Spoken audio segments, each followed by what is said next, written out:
What's the better situations? What are we talking about? Oh, better situation. No, I just needed to see because they talking about Pittsburgh's future. Talking about Aaron Rodgers coming back. Well, I shouldn't say Pittsburgh's future. Rodgers' future. Did he come back, retire, or go to another team? And when I mean come back to Pittsburgh. Um, me, I think he. Being sad to say, I think he just need to call it quits now. He Oh, you played think to he 20. retired? Yeah, I mean, he played to 20 years. I mean, if you still feel like you got some more, I do think he got something, but I mean, I don't know what you necessarily want. Uh, the only team that he said he would want to play for is Minnesota, and then that's for Minnesota to want him. Yeah, I heard that. Mm. What you got to speak on that? Will he still get the luxury of like I go where I want? Do he still have that power? I don't think you. I mean, I guess if you some team that wants to allow him to have a farewell tour, I don't want to say if hang you it up because he had a decent because season this year, so he can yeah. still play. He But yeah, I mean he had a very decent year, but it was I mean the only team that anybody would want to see him the only team anybody would want to see him retire with has a quarterback. So I mean he's not gonna play at all. So if he goes to Minnesota, I mean they do have a quarterback, but they said they're looking for veteran options also. If Aaron Rodgers opens up to be one of those veteran options, would you be willing to look at him if you're what if A Rod Minnesota? go? What if A Rod go to the Jets? I mean, don't get me wrong. That just came to my mind. I'm thinking about it. What if A Rod go to It, the Jets? that would be a heck of a place to retire. Why we keep talking about retirement? My man probably could Oh no, squeeze he's about 3 more years retiring out of this money. after he plays with the Jets for another season. Oh yeah, he's retiring. No, I might not make it the whole season. Yeah, oh, you gonna pull a Vontae Davis? At halftime, he's like, you know what? You know what? I thought I had it. I might have made the wrong decision. The Jets give you a new life on. I mean, a new light on what matters and what doesn't. He go there, his decision will be a lot easier. You drafted by the Jets, your career gets shortened by at least five Who is it? years. Oh no, it's the Bears that he say I still own you. Yeah, they got a quarterback. Yeah, the Bears. I mean, they got a quarterback. Yeah. Hey, farewell, A Rod. You were great. Like I Great. said, he can if Minnesota is willing to allow that, by all means. Why Pittsburgh? Why we can't run it back in Pittsburgh? Sad to say, we're going into a new regime. I don't think they're gonna want you back, but even more so, I think this is the time to lose. Next year will be the year to lose. Better Oh, you, quarterbacks in that draft class. so you're hinting at tanking. Oh no. I would hate to be the one to lose. That's Trust and you're believe. hinting at. I would hate to lose, but I Nah, mean that would be the time too. I heard where you was hitting at. I ain't hitting that. I don't want to tank. I would rather trade up than tank. Yeah, we're about to revoke your AFC North card. Yeah, you tripping. Tanking. Y'all was tanking. Now we lose. We don't lose on purpose. We, every loss we got, we earned. We earned every loss we got. Every loss we got, we earned. We earned every loss. We don't tank. Welcome to Point Blank Period, Point Blank Period, Point blank period. Point blank period. Point Blank Period. No pressure. Can't have a baseball conversation without bringing up Otani. He's a great pitcher and a power hitter. Yo, this man's top five. I'm still taking today's NFL. I'm going with the Niners. None of them are better than Brady. This is your argument. No, what I'm saying is, who's MVP? Do they not matter no more? Everything you said before that point is irrelevant. Not how the NFL works, baby. We drafted your replacement already. So I don't got to talk to no peon. why not just come back and prove? This time he's really going off. Fireworks. Because we can't argue facts. What I told you when you got involved with this. This Grown man is business. Grown man business. Welcome to Point Blank Period Podcast, the best sports podcast, Point Blank Period. Tonight's episode 40. I can feel it in the air. So, with that being said, it's up in the air, Mr. KD. So, I'm going to ask you, who's your player of the week? It's a group. It's a group, and it's by default. No, I ain't go there again. I ain't want to go back to back, so I had to get It's a group. I went with Kenneth Walker out of Seattle. Okay, that's number 2. 3 touchdown performance, 116 yards. That's light, but 3 touchdowns, and your team was a part of a dominant performance, blowout, BTA. So somebody got to get credit from that team, and I'm gonna go Kenneth Walker. Kenneth Walker was number 2, Who's but I'm number still 1? the Seattle defense. Are they running it back? Only allowing 6 points, still coming away with 3 turnovers. Gotta give it to you. Patriots defense won't bad. Patriots defense was swarming too, but I mean, that was an all out defensive game because I mean Drake May he had I believe 5. Well, he got sacked 5 times. He had 4 fumbles. He lost 2 and he had an interception. So that was just an all around. It was a turnover game left through back to back between C.J. Stroud's 4 interceptions and Drake May's 3 turnovers. When you look at those 2 defenses, that's what is expected. Yeah, but it was that game was lights out. But like you told me last week, You seen the Bills game? Yeah, a little bit of that. It could have been that, but like you said last week, you can't player of the week can't be losers. Player of the week can't be for a loser. So yeah, I got Seattle's defense though. I just wanted to know, did you catch the game, man? I caught it. Got some glasses for it. Only other name that we didn't mention that I had up there was Bo Nix. Bo Nix threw for 279, 3 touchdowns, that 1 interception. Sad to say that's the last performance. Last snaps you're gonna be taking. But I had to throw some. I did have Drake May. I had Drake May 179 yards, 3 touchdowns. Huh? Too many turnovers. Yeah, he did have too many turnovers. He had 2, like I said, 2 fumbles lost and a pick. You know who else had too many turnovers? Never mind. We'll talk about that later.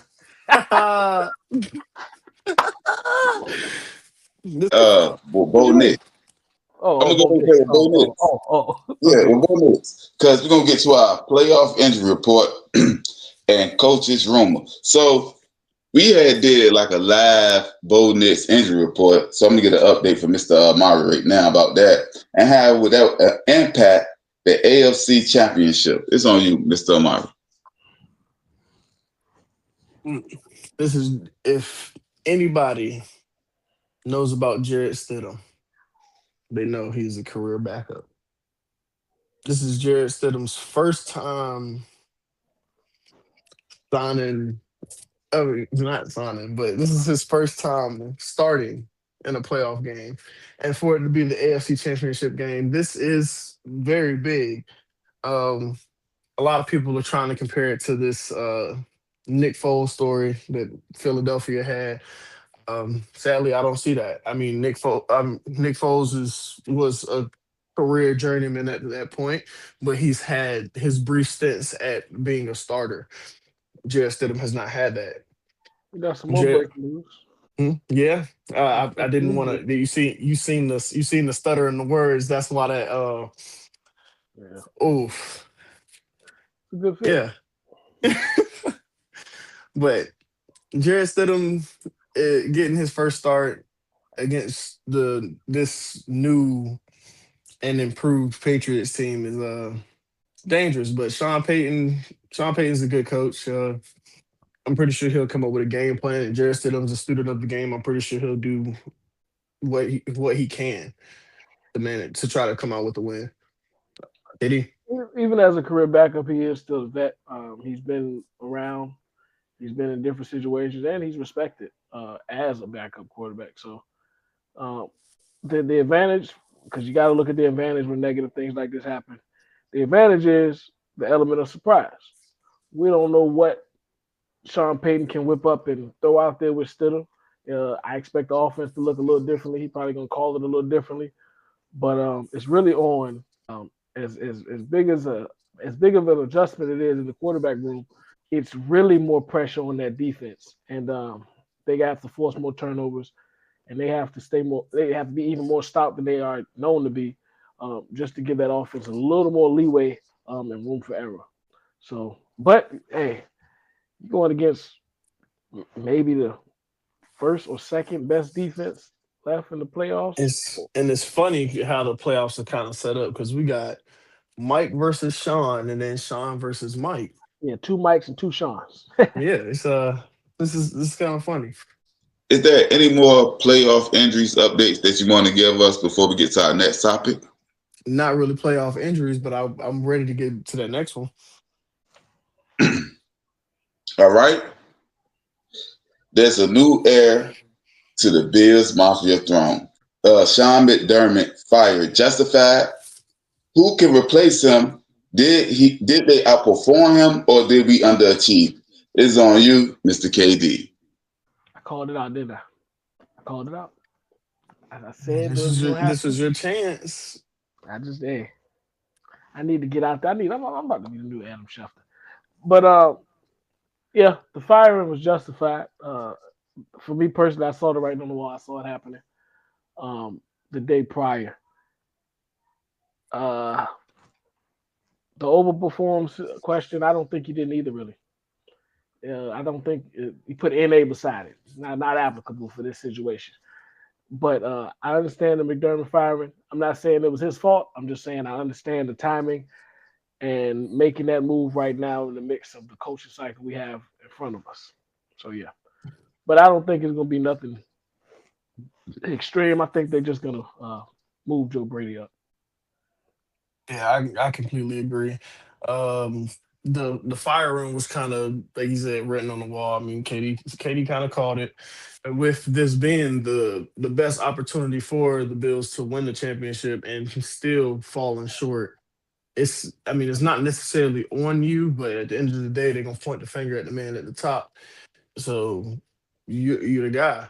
And now, necessarily I can't pick and call a name, but I feel like with such short notice on most of the other coaches being interviewed already and starting to secure jobs, like Mr. KD said, I'm gonna agree with just moving Joe Brady up will kind of keep everything in place, and you could just let him do what he does, hire somebody else in his place.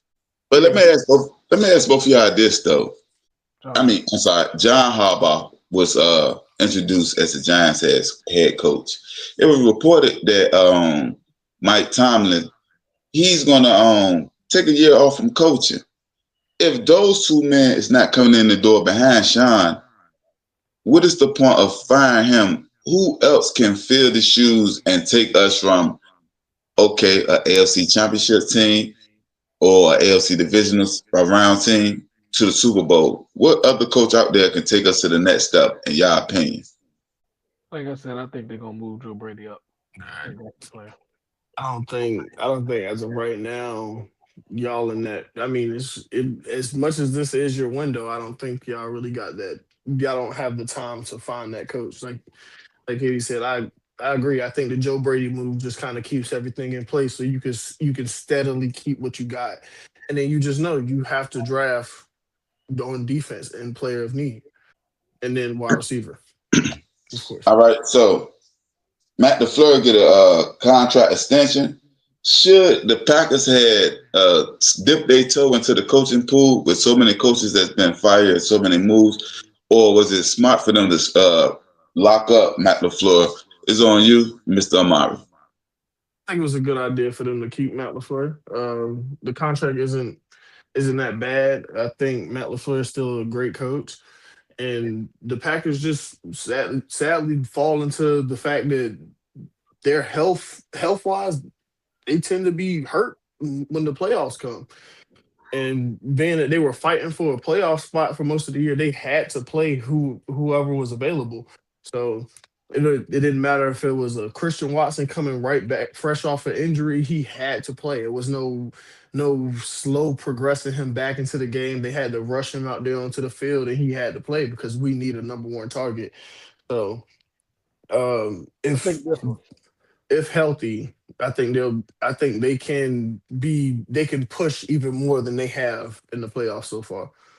Yeah. The statement you made from talking about McDermott as far as who's going to come in and change or be different from the available options, I think it applies more to the LaFleur situation. You really don't have a better option out there available than what Matt LaFleur gives you. Matt LaFleur is a high level coach, top five, maybe top 10 for sure, coach in the league. You don't have a replacement out there that's going to step in and move the margin um, farther enough apart from what he's going to give you. And it's just like Amari said, with a healthy roster, the Packers are still a top three Super Bowl contender in the NFC right now. So there's no reason to really shake things up or make too much of a exaggerated move that you might end up regretting if it sets you back or you make the wrong decision next. As far as the Sean McDermott situation, it's totally different because they're still in a place where they're trying to hold on to their window. I think the Packers' window is still wide open.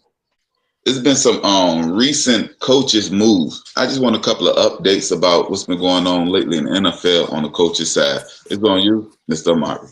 Well, if you didn't notice my fumbling of words earlier, and just a few minutes ago in this pod, we have some breaking news. Mike McDaniel has just signed to be the Chargers offensive coordinator. So Justin Herbert has a great play caller heading over to him in Los Angeles, and so And then Jim. yeah, him and Jim. This is gonna be amazing. I just want you, Mr. Amari, and Mr. KD take about what y'all think this is gonna mean for him. And just a quick off the top take since it's live and it's a fresh. It just happened, so I want your fresh take. I think it's gonna. I mean, there's but so much you can do for what Justin Herbert has already showed. He turned the Cleveland job down. He turned down the opportunity to be head coach of Cleveland. Said, "I ain't even interested." I mean, he was one. You got to think he was already in that system before, and you see they haven't gotten any better. Yeah, that only would have set him back 2-3 more years afterwards. Yeah. Yeah. So it's like Mr. Amari, what was that coach? Was it from the Cardinals who went and been the coordinator instead of winning the head coach, just so he could? I forgot who it was. I can't remember. He took the offensive coordinator spot instead of being a head coach. Cliff Kingsbury? Yeah, I think so. Yeah, I think because when y'all just said that, that's the thought that popped in my head. Like he said, I'd rather be an offensive coordinator here than a head coach there, because this would be more promising for me to be an offensive coordinator here than to be a head coach in Cleveland. Yeah, I believe it was Cliff Kingsbury when he got fired from Arizona. He went to be the offensive coordinator in Washington, but even still, I think this move just means that they see that their offense, at least last season with Greg Roman, was stagnant, especially in the playoffs. It was stagnant. You have these receiving options out there. I mean, of course, Jim Harbaugh wants to keep a ground and pound running offense, but especially with the running backs that you do have under contract with Amari and Hampton, and I believe Najee Harris is still under contract with them going into next season. So with these two running backs, it's like it's a ground and pound game. But with all the receiver options and then with the talented quarterback like Justin Herbert, you need to open up the field and you need to open up the play calling. So, I mean, that's where Mike McDaniel comes in, bringing in some more innovative play calling to use Justin Herbert's skill set, whether it's his legs or his arm, and definitely being able to utilize speedy slot receiver and Lad McConkey, tall wide receiver as in Quentin Johnston, who can definitely stretch the field. And even I don't know if Keenan Allen can still if his clock is ticking, but if he decides to come back, Keenan Allen's always a valuable piece in that offense. They might have the best. If you talk about the coordinator position and head coach position, they might have the best coaching staff out of those three positions right now. When you got Jim Harbaugh, Mike McDaniel, then you got Mentor on the defensive side, who is also. Yeah, I about to say. Then they still. I was gonna say Jesse Mentor being on the defensive side. Just that's one of the greatest coaching staffs right now. Yeah, as far as the top three spots, yeah. But some of Let the me ask y'all this one question, and then you get your next coach's topic, Mr. Amari. If he wasn't able to keep Tua upright, Mike McDaniels, that is, will he be able to keep Justin Herbert upright this upcoming year? Because that's one of the biggest things that has been going on with Justin Herbert recently. He's been knocked around like a ping pong. So this offensive coordinator, yeah, he may be innovative, but is he known for protecting the quarterback, which should be a premium in Los Angeles right now? I don't see Mike McDaniel at fault for. I say that had. I mean, as far as being in Miami, yeah. I mean, once he got there, he kind of changed them around so they weren't bad, and he wasn't really in position to draft the best offensive lineman available. So at that point, he was just drafting best player available. So it wasn't really. And then I believe his first year when they traded for Tyreek Hill, they didn't have a first round pick either. So that kind of beats that too. Well, he pretty much walked into a cover. So he overloaded his entrance and didn't prepare for the back end of what he was gonna have to do. I mean, you made a big swing, like I said, for Tyreek Hill, which really helped your team and it helped aid Tua and bringing Tua into what he was. And this is gonna sound like a real shot. Once he got so I would say focused on passing the ball to Tyreek, because Tyreek being the first read for most of Miami's passing plays and everything, it was the same as when Josh Allen has Stephon Diggs. You're forcing your number one receiver targets, and now you're throwing interceptions, and then it's who's the blame? There we go. Is it the quarterback? Or is it the play calling? Let's keep this up, Mark. It's not much that you can do. It's not anybody that you can put at fault, because if I'm running the plays as you called it, then it's gonna force me to throw that. Granted, it's my read. I mean, and most of Miami's plays were RPOs. I don't think that's what. I mean, I know that's not what Jim Harbaugh is going to be doing, but like I said, that's what I was about to do that. It's more of the innovative play calling that he will be able to bring into, and it's more of the passing game than the run game. That's what I was about to be into. It's not going to be just his offense. You have Jim Harbaugh and Mike McDaniel who are going to work cohesively for this offense. And trust me, Jim Harbaugh is going to build the trenches because that's what he already has. With Joe Alt. He's going to build the trenches. He just needs, like Amari touched on as he was ending, Mike McDaniel is going to make the perimeter guys, he's going to put them in better spots and exemplify them.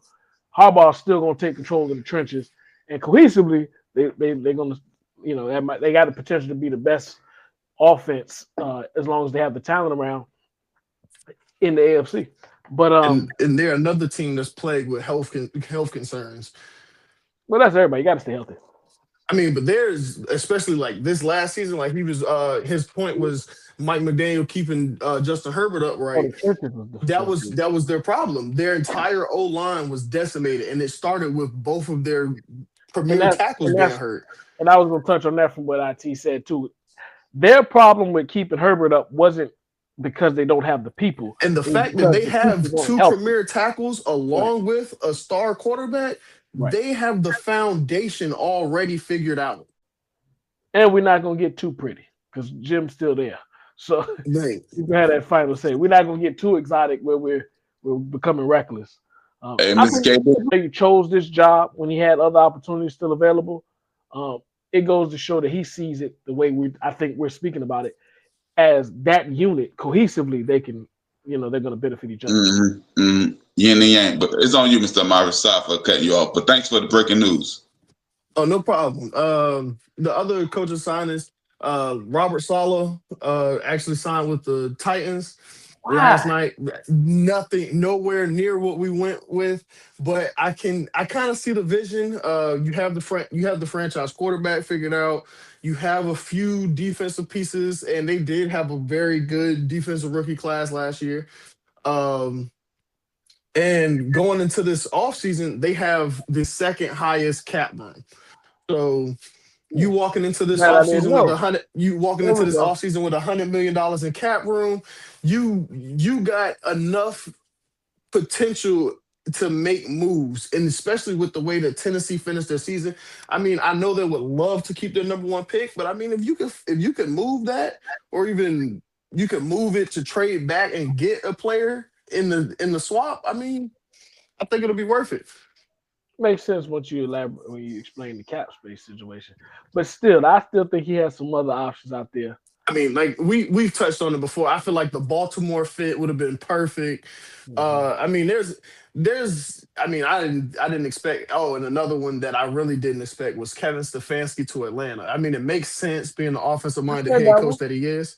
I I can mentioned that one. I mean, yeah, you did mention that. I mean, being the offensive head coach that he is and the offensive talent that they have, I feel like that would have been a great fit. I thought that would have been an even better fit for Robert Saleh, being that he already has some offensive pieces, but his defensive talent was young and literally just coming out of the draft, so he would have been able to have a great build. But there was Stefanski in it. I mean, I f- don't get me wrong. I feel like Atlanta is really just a whole lot better Cleveland. Mm, Offensively, they're way better than Cleveland. Defensively, they're not. I think he can do better in Atlanta. It's like we touched on before. It's really on Penix. Is he the Yeah, guy? it's really on Penix if he's the guy. I mean, because if not, I mean, you still have Kirk. I don't. They don't. Atlanta shows no signs of moving Kirk. I They forgot seem about that. they still have the chance. They said they were going to actually restructure Kirk's deal. So you still have Kirk under contract if Penix does not work out.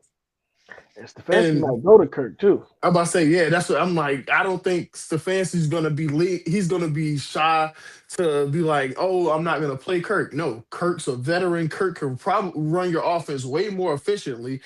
You can lean on Kirk. So definitely, it seems like it's definitely gonna be an open competition. The job is available to both of them. Who gonna go get it? But I might put my foot out there and think that Kirk might have the edge. Yeah, I Hey, say I would think Kirk wins that job. Mr. KD, your favorite team, Miami, don't they got a new coach also? Yeah, Jeff Hafley. Now that's the one I thought you was gonna say was surprising. Green Bay from Green Bay. I didn't see them I didn't going think that was. that It's route. crazy. I didn't think it was much of a surprise, being that they just signed Green Bay's GM as well. That don't mean nothing to me. Um, If it's some better well, I can't say that because I'm not too familiar about them. But I feel like it's some better options out there than settling this early with that decision. But hey, like you said, if they're familiar with each other, he has more insight on them than anybody. yeah, I just think it was a familiarity thing. Um, I guess he liked what he saw. I mean, at the end of the day, you have to look at it through a double sided lens. I mean, of course, you look at the roster that he has, and it's like, oh, like this team just kind of went through the ringer last year. You technically don't know if you have a franchise quarterback. I mean, you still have Tua under contract, but it's like, do I really want to lean on Tua? Do I think I can really bring him back to who he once was? Um, I mean, of course, with Tyreek and his injury, I mean, Tyreek if is you want gone. to I say he walk him out the door. You can. I mean, you can still bring him back. He still has to resign if he wants. They didn't even But mention Tyreek when the GM spoke about building blocks for the future. He didn't mention Tyreek or Tua. well, Well, that's enough said right there. yeah. Hey, Mr. Amari, I got one last question for your own segment. Recently, I've been hearing an uproar about Lamar Jackson to the Raiders, and then they foregoing their first overall draft pick. What's your thoughts about that? Have you heard about that? No, because that is fake news. But I say you better stay away from AI. That is fake news. Fernando Mendoza, number one. But Scotty's not letting go of Lamar Jackson. If he would have, Yeah. if All he right. wouldn't So, let Harbaugh go, he so as wouldn't we let transition, Harbaugh go if he planned on letting Lamar go. all right, as we transition to the NBA, we're gonna start here with our injury report. We're gonna start with the most recent injury, looking like it might be season injury long. We're gonna start with Jimmy Butler. It's on you, Mr. KD. Yeah, Jimmy Butler tore his ACL. It ain't no possible season, and that's the season. Um, and that, sad to hear that, but that creates a dichotomy as far as Kaminga once again is hanging around Golden State, and now he actually requested a trade. And I bet you he don't get traded. This Jimmy Butler injury makes him valuable again to that franchise, and unless they can get a piece back, but I think he's just going to end up on that team again at the end of the season. This is some weird stuff going on, man. I just think it's funny to say, but I think Kuminga just has the worst timing in asking for a trade. Because each time he asks for a trade, some type of injury arises, and then he becomes. It's one of them. It's what that one meme always says, like when you mess around and become important at your job and it's ruining your life. That's Jonathan Kuminga right now. Every time he decides, oh, you know what, I'm done with Golden State. Somebody gets hurt, and now, hey, you're the next. Sometimes they say they're done with him, and nothing happens. Like. This is a bad marriage. Yeah, this is a toxic relationship right here. Yeah. I think you said the best, Mr. KD. So, with that being said, we're going to get to the well, first, do you know any more injuries that's taking place in the NBA right now before I get to the trade rumors? Just the best player in the world is still down, but he's ahead of the recovery, though. So, first of all, Austin Reeves coming back soon. Austin Reeves. After I talk about first of all, I don't know if you heard about teams been acquiring about Karl Anthony Towns. Sabonis, he may be traded before the deadline. And then also, John Morant said, I want to stay in Memphis. I got it on my back. What's your thoughts about all of that? It's on you, Mr. KD. I don't think Joggers is saying that anymore. Bring Sabonis back to Indy. Not happening. No. Not happening. Crazy thing is, Sabonis is the type of player where he's a great player, a very good player. But he has to fall into the right spot. He's a role. He's a great role player, and he plays the hell out of his role. For him to be beneficial to your team, you have to some sort of way play through him, and therefore you got to fall into the right situation. Like Sabonis can't just go to the Lakers; it ain't gonna fit like that because they're not allowed to play through him. Of course, he'd get his some buckets and some rebounds. Yeah, he gonna get his 20 and 10. I don't know about 20. I can't see him getting 20. I mean, okay, he can get 15 and 10. I mean, still 15 and 7. I'm looking at 15. Nah, he getting 10. Yeah, he a rebound. DeAndre Ayton there too, man. Man, don't be on here talking about DeAndre Ayton. He's been balling. Oh, he put together a string of good games. Domantas Sabonis has numerous seasons. I like Sabonis. I'm a Sabonis fan, so yeah. But I don't see him getting traded. I don't think so. I was. He would. I mean, I am. He was great in Indiana. Bought our king now, and then I would love for him to come back. How that's gonna work? How that's gonna work? I mean, you can't have him and Siakam on the floor. That ain't gonna work. It's not gonna work. Yeah, they the same guy for real. That ain't gonna work. And Spicy P score more. You think this 2K can't get everything? Mr. KD, you got any other trade? John Morant saying, "I'm Memphis. I got this on my back." He just told them that he didn't like them.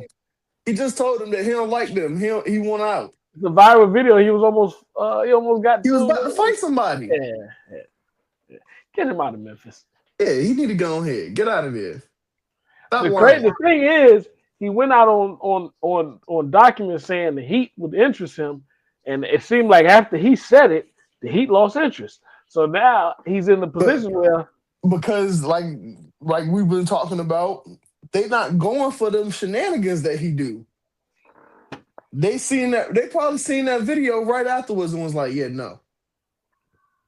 The man is uber talented. He's top notch on the floor, but I'm gonna say what they're saying in these meetings.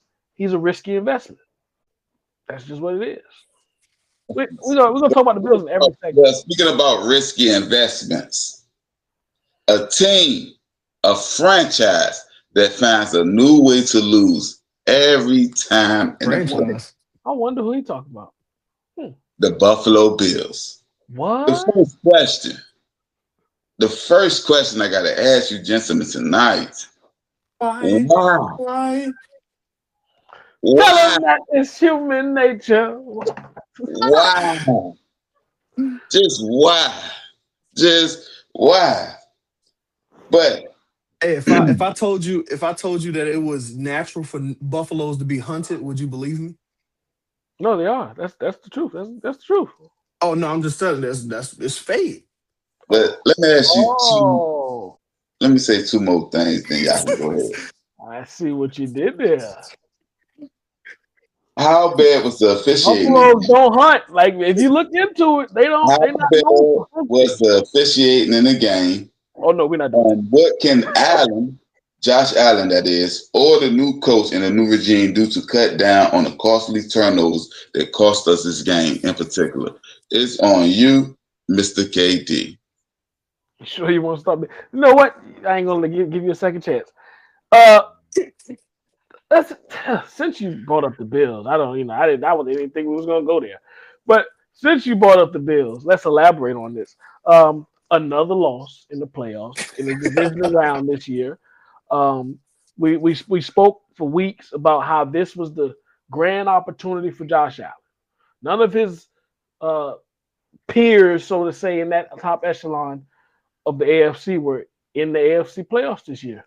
So we were kind of just handing him the golden route to the Super Bowl and to get it done this year. He had a whole bunch of young bucks, unproven guys, and his experience was heavy on his side. So we just favor Josh Allen so much in these situations. And he came out and his defense did good wild card round. He did solid. He was Superman as we've seen him to be and known him to be. And then he plays. You can't call him Superman. Game. Superman is Cam Newton. That's the Winter Soldier. See, I would say something, but then it's going to segue away from our topic because Josh Allen is way better than Cam Newton. We're not doing that. But to stay on Josh Allen's neck, he had another playoff performance where he just didn't put his team in the best position to win. How are you, Superman, when we got to, at some point, save ourselves from Superman? Somebody got kryptonite every time. Him. He's the kryptonite. You seen the? Nah, I ain't even. That was about to pull out the nerve right there. And then we get to the point where delusional Bills fans are more worried about the officiating than the fact that your starting quarterback gave the ball to the defense 5 times. Because that last interception was very controversial. Well, what about the first 4 turnovers? What about those? That was officiating too? Hey, so they got stick 'em on their gloves. We had our emergency pod. We have a Bills fan on this panel that was talking more about the talent and the weapons. And now we're segueing to officiating. Sean McDermott got fired because he said that they was missing certain things on the roster. And we should fire some of these fans for not addressing the real situation here. I'm just saying, he addressed it and got fired. So he got fired because his quarterback had 5 interceptions in the divisional round of the playoffs. That's why he got fired. But his defense stepped up. So if I'm a defensive coach, why would I get fired? That's what I'm saying. I'm a defensive guy. Why you let me go? Because my quarterback put my defense in a bad situation. But Mr. KD, you don't fire him after one game. So the point is, you didn't lose one time. No. I'm asking this question for a reason. The question is, you spoke about Josh Allen turnovers. So what's your solution to that? You can go hire the best offensive mind out there. The way the narrative is, y'all have one of the best offensive minds already in-house. It's going to come down to Josh Allen. He has to stop some of these turnovers. Why fire the coach then? I told you why you fired the coach. It's just that he just the writings on the wall. I'm not letting Josh Allen go. So I'm firing, but Josh gonna be Josh. Josh is not what we're gonna focus. Josh Allen being Josh Allen did not lose Sean McDermott his job. Are we just going? What it sounds like is that the same way you were saying that. Oh, we willing to give the former MVP 2 picks. He's willing to give him the fact. It's like, oh yeah, I know he put up 5 picks, but he's Josh Allen.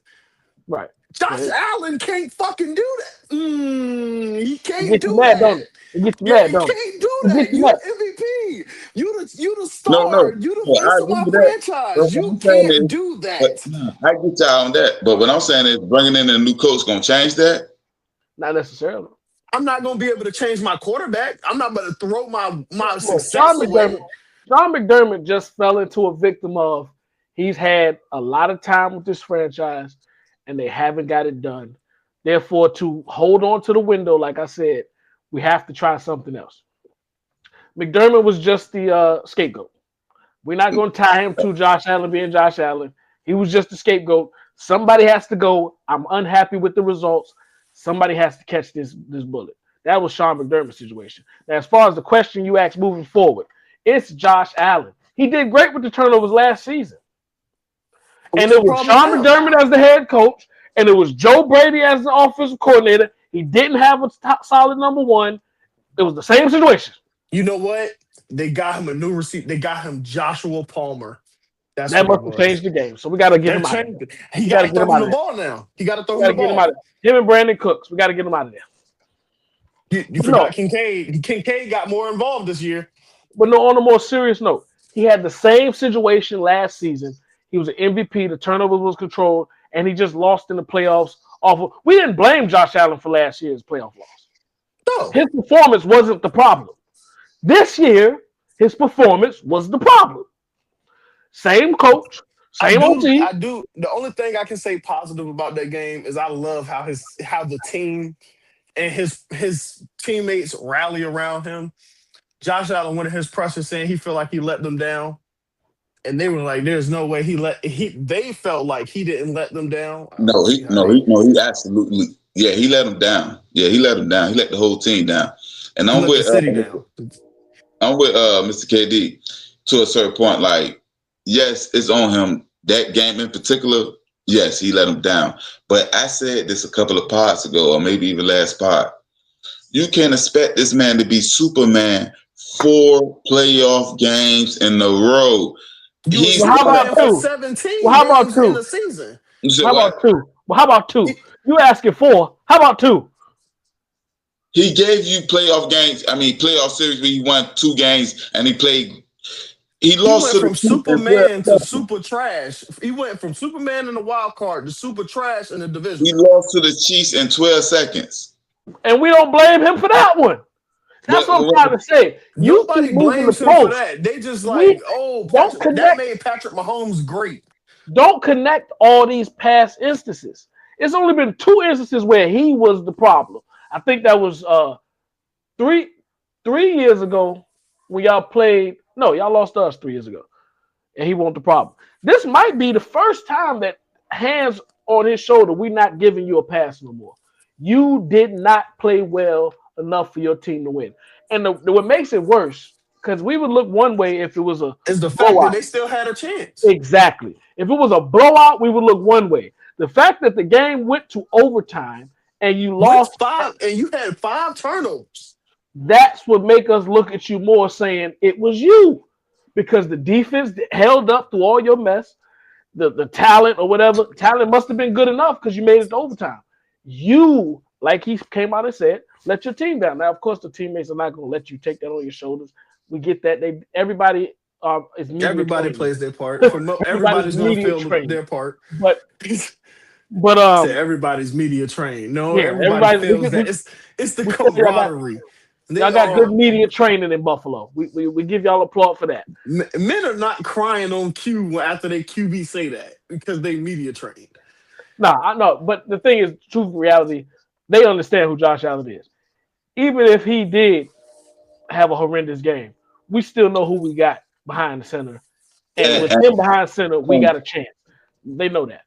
And to Mr. Meyer's point, we'll talk about that later. And to Mr. Meyer's point about crying, I'm gonna tell you why they was really crying, because they knew they blew their opportunity. That's why he was crying. That's why he was crying. That's exactly why he was crying. This was your best why chance. He knew. That's why they was crying. They wasn't crying because we lost. They wasn't crying because our coach may be gone. They was crying because they knew they had the golden nugget and we blew it.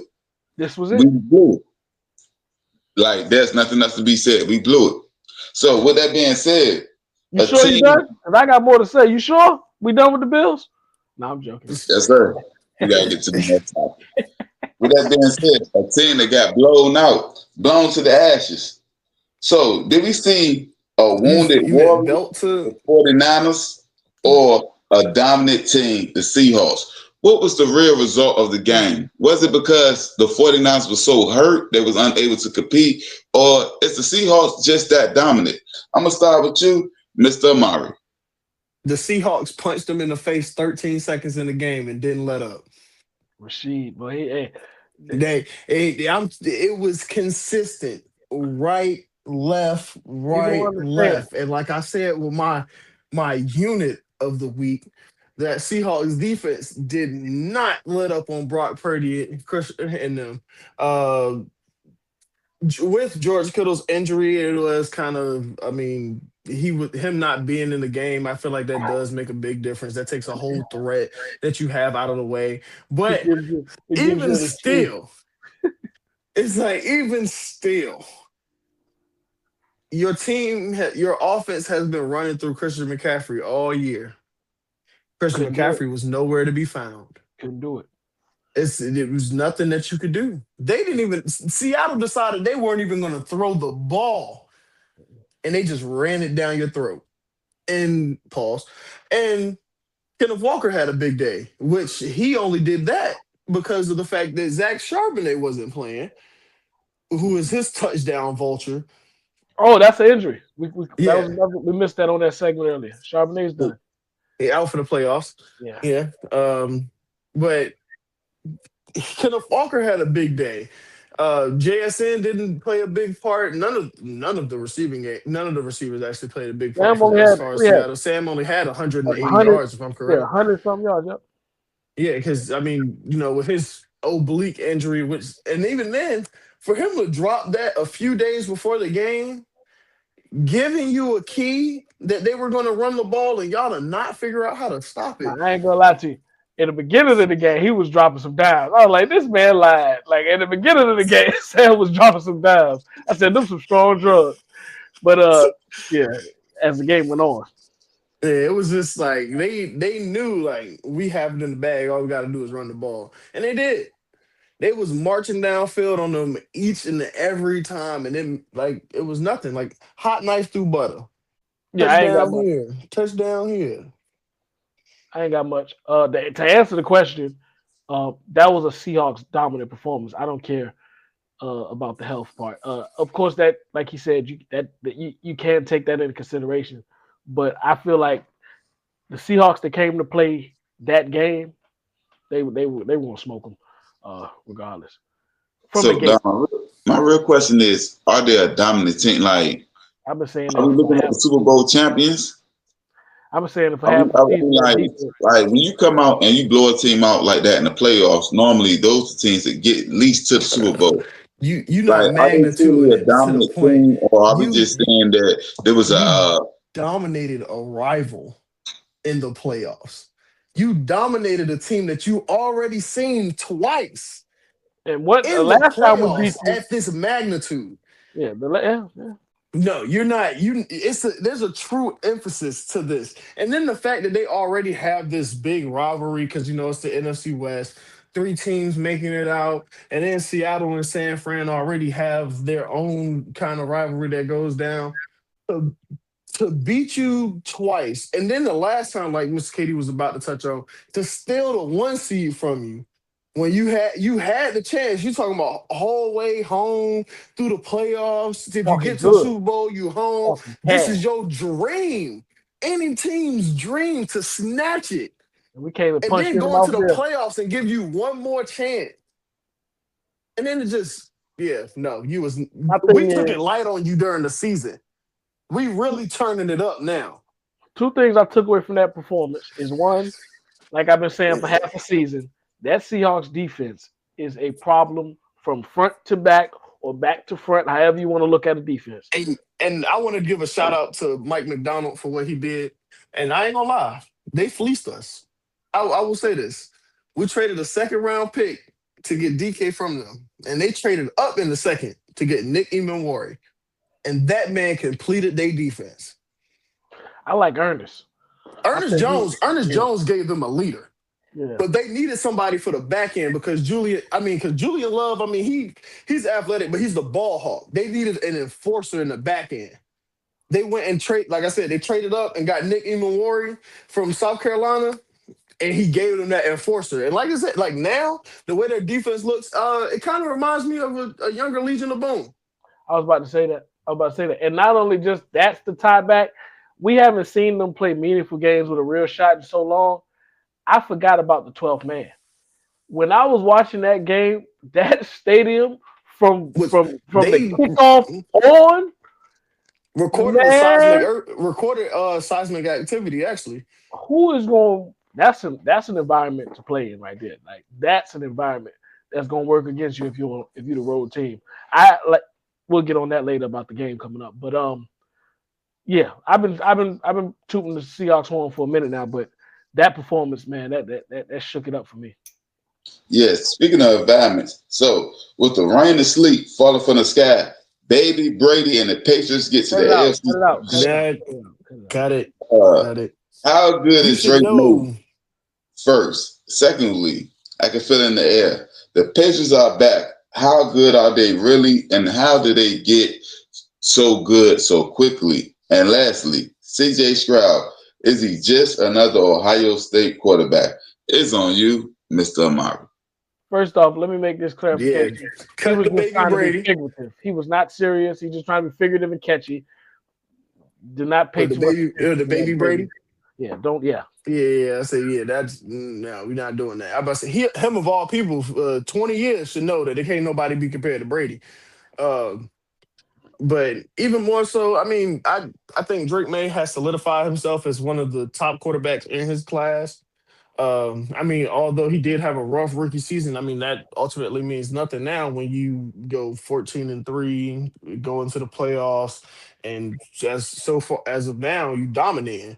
So, AFC Championship berth in your 2nd year, I mean, it seems like that 2024 rookie class is really shining because you got with Jaden Daniels and then Drake May. I say Jaden Daniels going to the NFC Championship his rookie season, and then Drake May going into the AFC Championship in his 2nd year. Some bright future as far as the QBs coming out of that draft class. Both in that class, right? Yes. So, like I said, that rookie QB class is really starting off well. So this is showing us a real bright future as far as how football is moving. Caleb. Caleb is 2025. He was next year, I believe. Oh no. Huh? Yeah, Caleb and Jaden was the same year. They both 24s. Oh, that rookie class is hot. Because that's the top. That's top 4. Who was the 3 that year?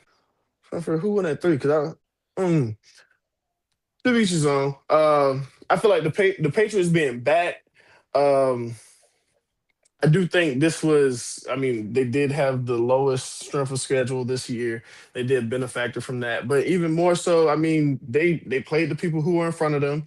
They continued to dominate the talent. They've had a lower schedule for the next 3 years too. It's just their division. I'm sorry. Yeah, I mean, that is a true point. Division they in. I mean, you get 4 free games. I mean, 5 technically because the Bills can't. The Bills not gonna want to sweep you.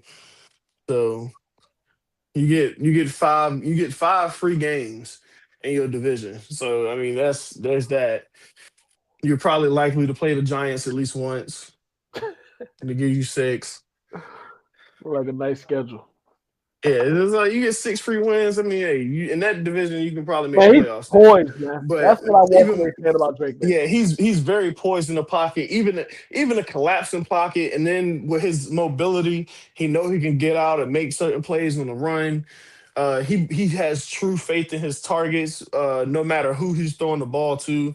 Booty, Demario Douglas, Stephon Diggs, Hunter Henry. He does not care. He has true and firm faith in any of his targets. And how did they get there so quickly? They had faith in the players that they had. They believed in the system. I'm not gonna say they believed in the Patriot way because they changed their ways, and now like you said, they're back. They're a new Patriots team, and I think Vrabel is really doing something good over there. I hate to see it, but Mike Vrabel is he's changing what the Patriot culture was into this new Patriot culture, which I mean does include a little bit of swagger, but it still stays. We have the main thing is the main thing. I think it's like you hit on the exact words. It's the new Patriot way because he's not swaying too far off of discipline and focus and all of that because he's still about that. But he's just lighting the, I don't want to say leash, but he's lighting the chain a little bit or lighting the rein a little bit for there's a little more freedom, but we all can still stay in line for what's the goal. That's it. It has a little bit of swagger to it, but the main thing is still the main thing. Oh, and CJ Stroud is just another Ohio State quarterback. I've been stood on that. I said, yeah, I mean, he had a good rookie season, but what's going to be the next year? And the next year was bad, and then this year was bad. So I'm a firm believer that Ohio State quarterbacks just don't pan out. I really think that's what it is. Still like CJ, man. I feel like when you go to Ohio State, it's the same thing with Alabama quarterbacks. I still stand on that. You surrounded by so much top talent that when you get to the league, and I mean everybody's still a top player, it's 9 times out of 10, if you're drafted out of these schools where you're an upper echelon type of player, you're drafted to either a poor program, like most people know, if you're drafted at number 1 overall, you're going to a sorry team. You're not meant to produce. You're not gonna produce. CJ just happened to they traded. Well, I mean, they were picking there, and they were technically bad for a year. They traded up for Will. Like that year, it was a happenstance kind of issue. Like they just happened to be bad for that year that they got you. So, Mr. Amari, should have had benched them in the playoff game and went with David Mills, or should they should have stayed with CJ? Nah, I mean Davis Mills, but I don't think you bench CJ Stroud. I mean, even after the first playoff game, he had numerous turnovers, but and all in all, he still won you the game. So you go into the next game, CJ's still your starter. Although after 4 interceptions in the first half, I do think you pull him to save his confidence. Because in a playoff game, especially, like, it's crazy to keep throwing back to the Bills. You don't want to end up in a situation like Josh Allen openly feeling like you let your team down, and then you feel like you have to make a public apology for it.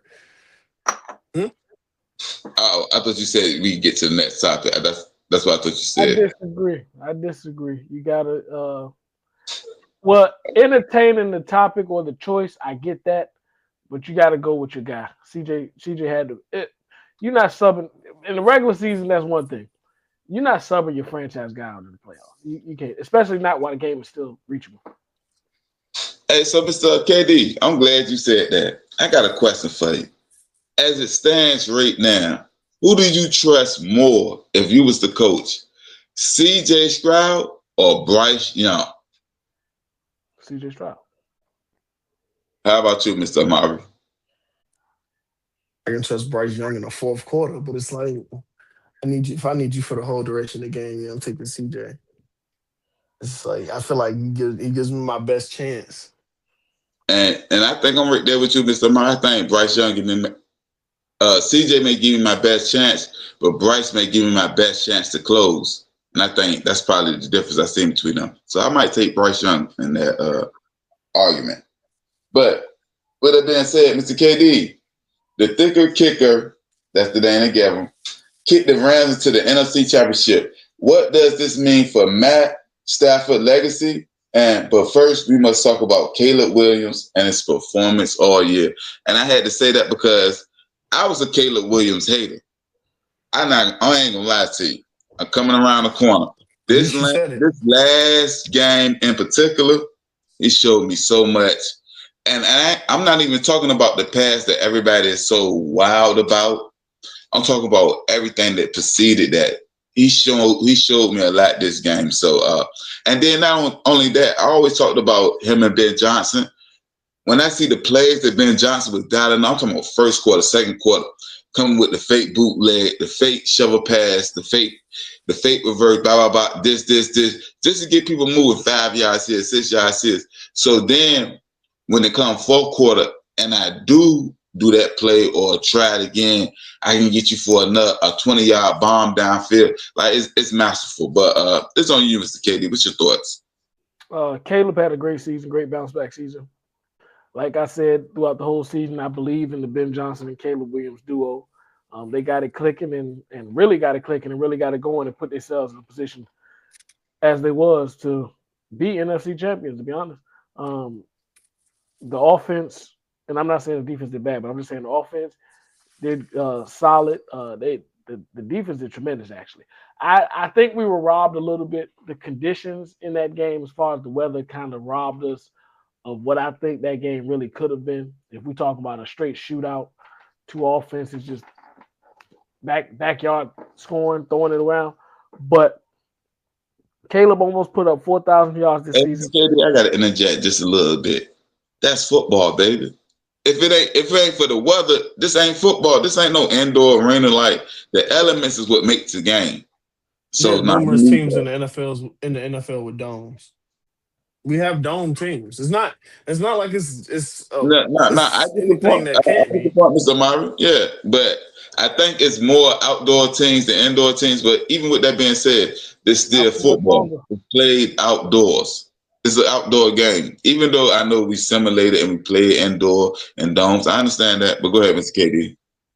Yeah, so he almost put up a 4,000-yard season, 27 passing touchdowns, only 7 interceptions, and the start was kind of rocky.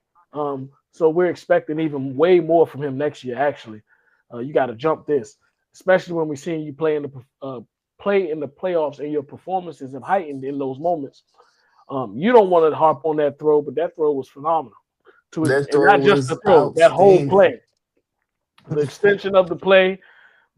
It seemed to us. Well, sorry, I ain't gonna speak us. We won't watch it together. It seemed to me when he let it go, it was just an effort throw, right? It was just a throw, yeah. It was just an effort. Somebody there.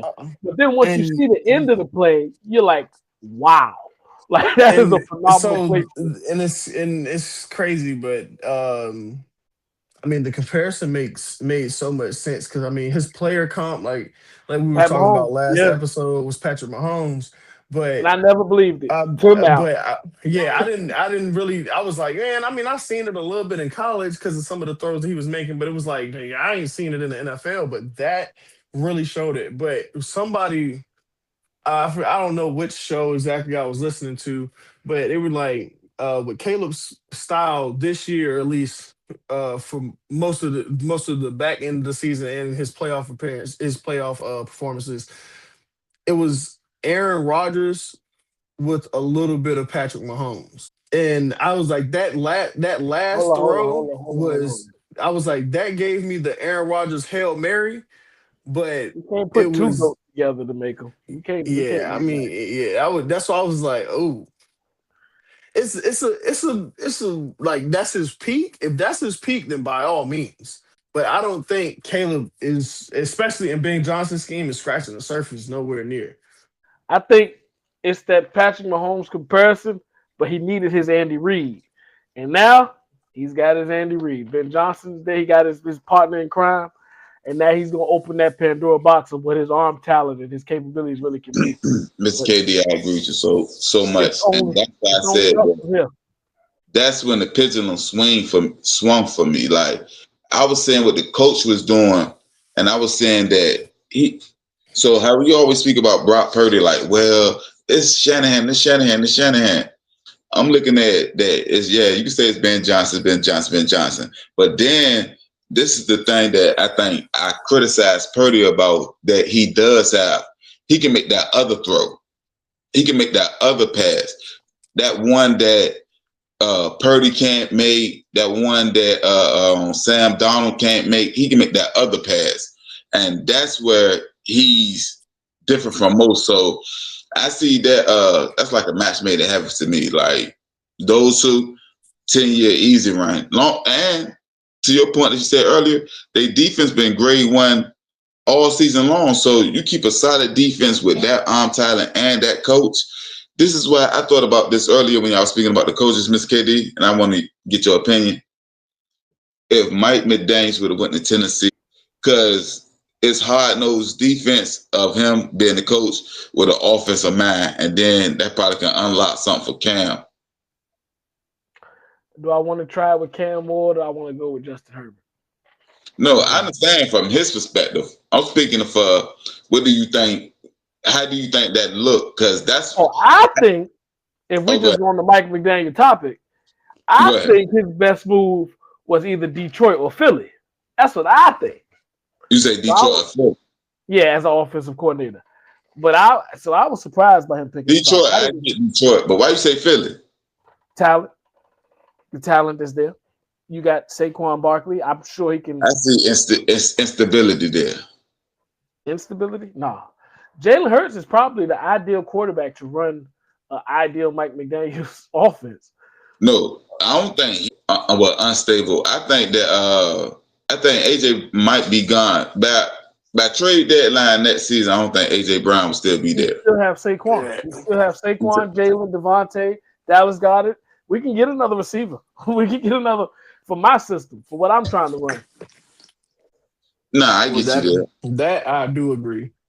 I don't think, like, I do think his best 2 spots would have definitely been Detroit.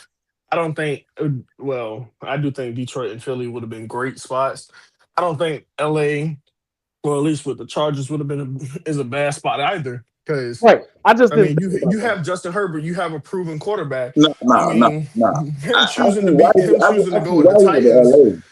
Him choosing to go with the Titans would have been. It would have been a good idea or a good ideal fit because of the fact that he would have been able to complement the defense. But let me put it I don't know if I would have tried to jump into Pandora's box already. You don't go to the Titans unless you're the head guy. As far as Mike McDaniel, you don't go to the Titans to be. I'm not going to a bottoming franchise. If I go there, it's going to be my show. This I think y'all missing it. With the information I have now, that's why I didn't even make the point when we were speaking about the coaching earlier. Because once I found out he went to the Chargers, I was like, what I wanted and where his opportunity was, I understand why he took what he took. I'm saying, what do you think about my hypothesis in particular? Irrelevant of the fact that he went there. If he would have went there, how do you think that would have looked? That's more of my question. So we're not comparing it. We're just saying the Titans. You would have been good, but with the talent that they have, on roster, if they walk into the next season with that same level of talent, they're still going to be bad. A lot of money too, right? You said they got money too. A lot of money, but we can't speculate on signings. We can't speculate who they're going to get in free agency.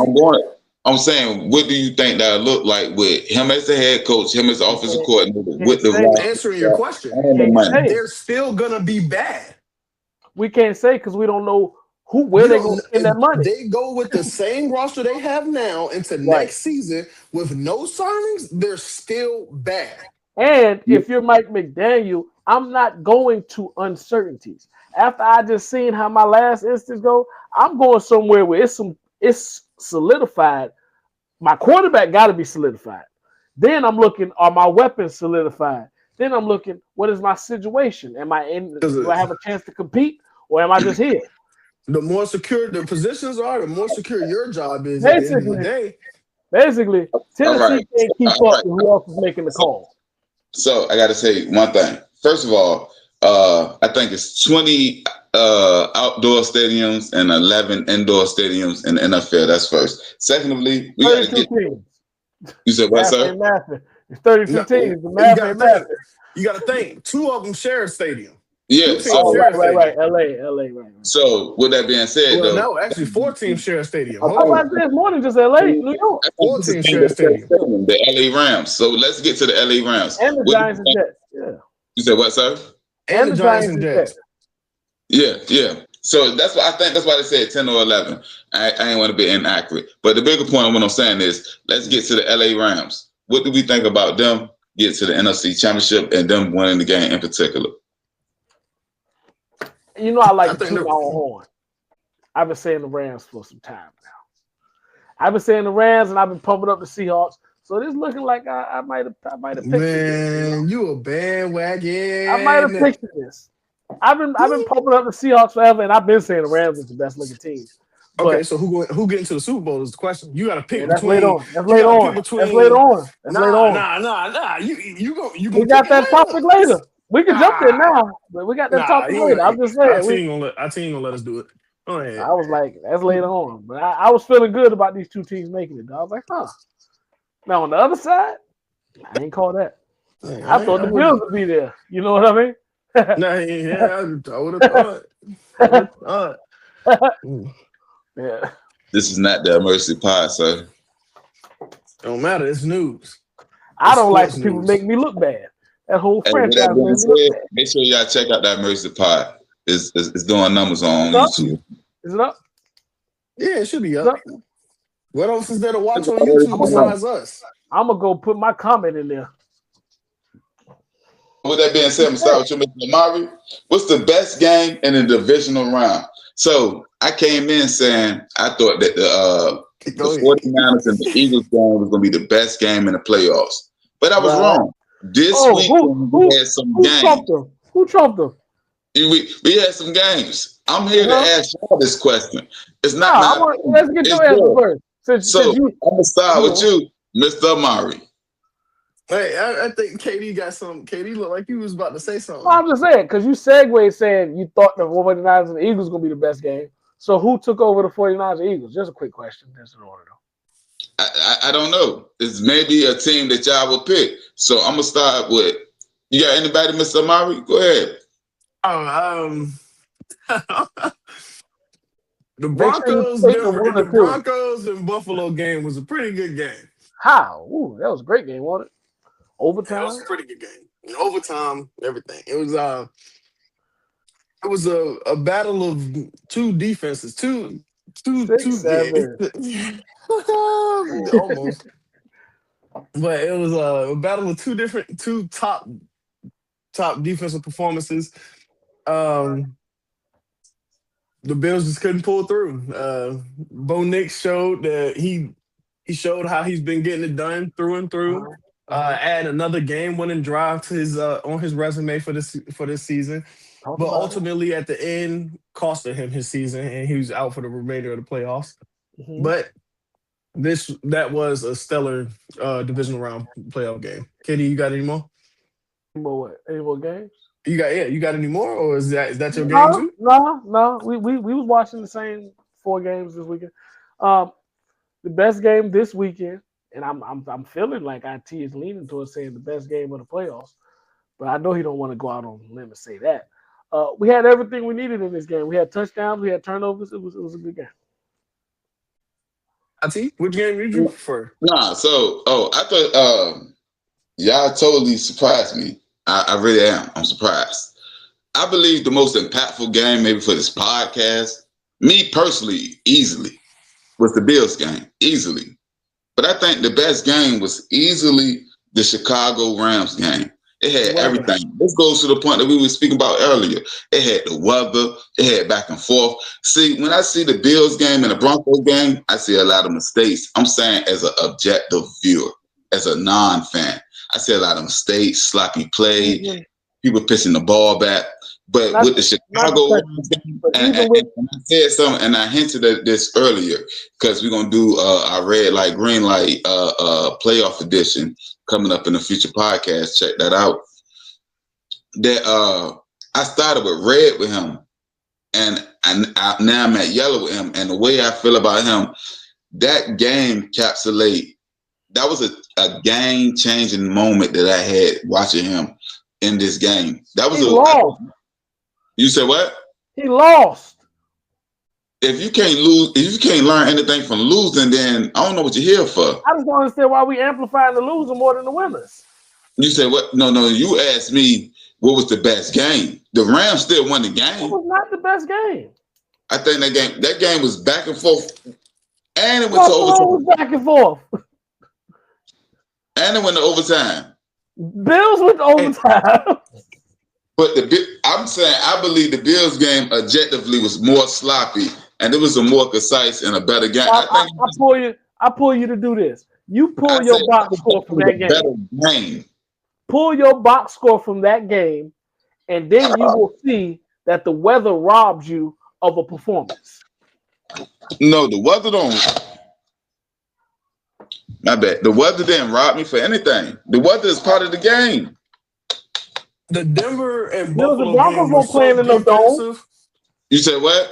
They won't play in the dome. The weather was there too. So whatever the elements is at the time of the game, that's the elements of the game. But when you talk about the Rams and the Bears, you're thinking about those offenses full go. Josh and Denver, they were who was expected of that game. You had defenses that had to be opportunistic. You had offenses that had to score the points. Josh Allen had 3 touchdowns. Of course, I'm not even going to talk about the turnovers right now. 3 touchdowns, almost 350 yards from scrimmage. Look on the other side of the ball. Bo Nix had 280 with 3 touchdowns. That's quarterbacks matching each other up. We're not talking about turnovers. We're just talking about positive statistics. James Cook, 24 carries for 117 yards. On the other side of the ball, we got Mims, who was 8 for 8 for 93 yards and a tutty. That goes to show on both sides stellar performances from multiple players. Show me that with the Rams and Bears game. See, this is the thing. You asked me, I asked the question, what was the best game? You telling me about the best performance, this, that, and all that. I'm saying this game is better. So I'm going to go back to something that you said last week, I believe, on the pod. You said, Mr. Mark, man, you may like this game because it's going to be an AFC North type of game, which means you like that game and Mr. Marvin may like that game, but the general populace may not like that game. So when it comes to me, I like the Chicago Rams game, and I think it was a better game as an objective viewer. Now, me personally, what mattered more to me is the Buffalo Bills game. I can really care less how the Chicago game went if the Bills won. But if I'm answering the question, I will go with the Chicago and the Rams game. In other words, what he told you was he only picking the Bears game because Buffalo lost because that's the only one that he cared about. You heard what I just said? I said I just feel it would be different if the Bills would have won. That's all I'm trying to pull off. I think it was a better game. If Josh Allen would have put up 5 touchdowns instead of 5 turnovers, he would have been way happier because they would have won. That would have been a better game, even if he still have lost. So, for instance, to your point, before I get to the next topic, that Kansas City Buffalo Bills 13-second game, to a lot of people, including me, that was a great game. So, if we was on the pod at that moment, I might would have said that game, even though we still lost, because the game was great. Whether we lost or not, taking my feelings out of it. I'm not speaking as a Bills fan. I'm just speaking as a football fan. As a Bills fan, it's going to be Buffalo. But as a football fan, I said the Chicago Rams game. But with that being said, Mr. KD, who was the most influential person of the Final Four? So this goes for player, coaches, etc., etc. It's on you, Mr. KD. I'm gonna go right with the Bears. I mean, where you at right there with the Bears Rams game, and go Rams. Most important influential person I learned is Puka. If you can shut Puka down, that offense looks, or not even shut him down because he had his opportunities. If you can limit his opportunities and limit his production, that offense and that team looks extremely different as far as controllable. We're going through the whole 4, or we're going one by one? So we can go one by one. Is you actually had Puka and I had Devontae. I'm like, if you could, like, especially when it comes to the red zone, if you can stop that and then they have to give the ball to Kyron, going into it, Kyron's a great back, but he has not been as productive on the goal line as he has in his recent years, but I feel like that's more because Devontae is getting more of the red zone targets. And the other back. I do. Huh? And the other back, I can't think his name right now. Blake Corum? Corum, yeah. But you do make a great point with shutting down Puka. If you not necessarily shutting him down, but like you said, limiting opportunities or at least slimming his opportunities. If you do that, I mean that offense having to work through Devontae is kind of different. It's way more untraditional than what they're used to, and especially being that most of it will depend on either the run game and Devontae off the play action, as well as Higbee. I was about to say they still got the tight ends too. That's why the Rams. So man, that offense. Yeah, they 3 tight end sets. They're doing a lot. They did a lot of 13 personnel this year. For Seattle, I got Sam Darnold. I feel like Sam Darnold, especially with this quote unquote injury, whether it's a true lingering injury and it's something that can really take a toll in these games, or at least with the hits that he does take time to time, then it'll be a bigger issue. But I mean, like last game, it didn't seem like such of an issue when he was still, like you said, putting some pretty dimes out there. So man was doped up. If he can at least have some pop and explosive ability with his passing, and just to keep the run game open, I feel like they can still continue to keep going forward in the playoffs. I had a slash. I couldn't decide on one, so I was leaning both ways. Darnold is one side, and then of course Mike McDonald is the other side, because that Seattle defense is going to carry them as far as they can go. Well, I can't say that because Sam Darnold can't shit the bed. I got more faith in that defense, and that's really why I'm believing in Seattle. So I'm gonna slide with McDonald since you went Darnold. I'm gonna go Mike McDonald. With the Patriots, I'm going back to the coaching well. I'm going Vrabel. It's funny that you said you had a slash for the last one, because I got a slash on this one. I mean, granted, Drake May hasn't really shit the bed yet, but he can't now. Like, I mean, granted, he technically has nothing to lose. I mean, this is his first chance. You have a whole window of opportunity to get back, but it's a lot harder to get back than it is to get there the first time. Oh, he got people in there telling him. Yeah. So you talking about with that on your mind? I mean, he can't. So I was like, yeah, I had May over Vrabel. I had a slash, but since you went Vrabel, I'm gonna go Drake May. But I don't blame you for going to the coaching well. I mean, Vrabel has been coaching hell of a games, and I don't take that away from him, saying that he's gonna step back any moment going into this championship game. But I feel like you have to ramp it up, be a little exotic with some of the blitzes that you do bring, and I don't know, just get these guys fired up so they can be ready to play. Mm-hmm. Who you got with Denver? Who you got with Denver? Jarrett Stidham. I got Jarrett Stidham and Sean Payton. It gotta be a cohesive unit for them to overcome this. I'm not even gonna call it a drastic downfall, but such an injury. I went Vance Joseph, and I kind of touched on it earlier. I think that the defense got to step up. Yeah, the defense is going to be more onus on the defense. You're healthy, so we can have excuses for the offensive side if we don't. I was say, yeah, that is true. I mean, you have a fully healthy defense. You got to walk out there and be good. Huh? I said this is one of the games where they got to score a touchdown. I think touchdowns, they're going to be stingy. This game is going to be stingy. No, I'm talking about the defense. I get you, but I'm just saying that would mean more, because I think this game is going to be stingy with touchdowns. The Patriots and Broncos, I think it's gonna be some defense on defense crime here. So it ain't gonna be no high scoring shootout or whatever it may be. I think touchdowns are gonna be stingy, and field goals are gonna win the game. All right. So and turnovers. With more football with Mr. Amari, the college football championship recap, and the MVP in particular. Did the right person? You said what, sir? I got a ring to it. We need some graphics with that. We need a theme song. And then you're gonna cut me off.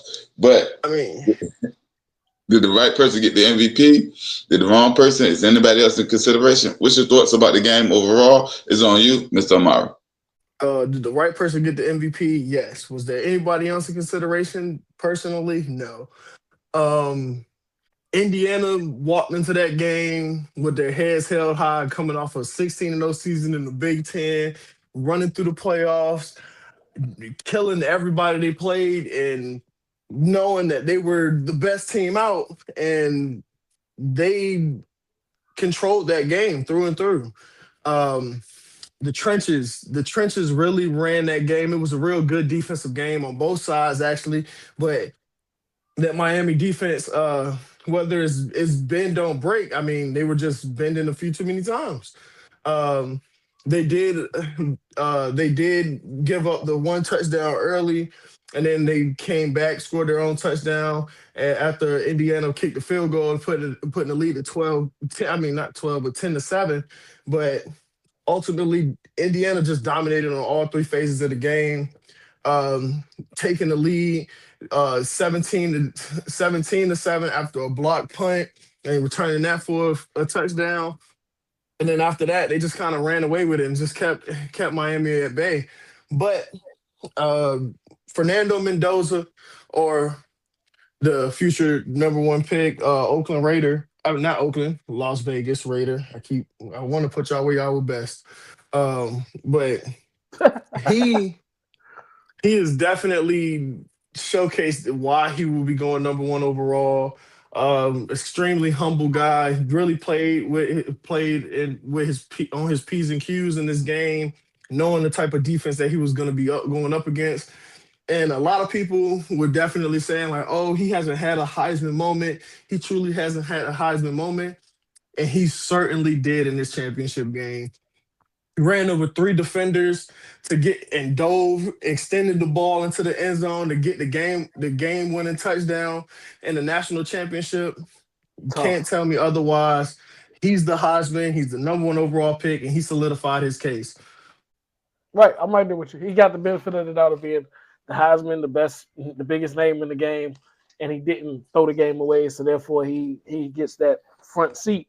But I'm gonna tell you what, I think it was a couple guys on the other side that might have been more deserving, but they didn't get the job done, and that's really what was the deciding factor. Malachi Tony had a great game. Malachi Tony did have a great game. Mark Fletcher Jr. had a great, phenomenal game. Yes, but they didn't get the job done, and therefore it's to beat the man. To beat the man, you got to beat the man. Ideology, and Mendoza is the man right now. He won, therefore he gets that front seat for the Heisman.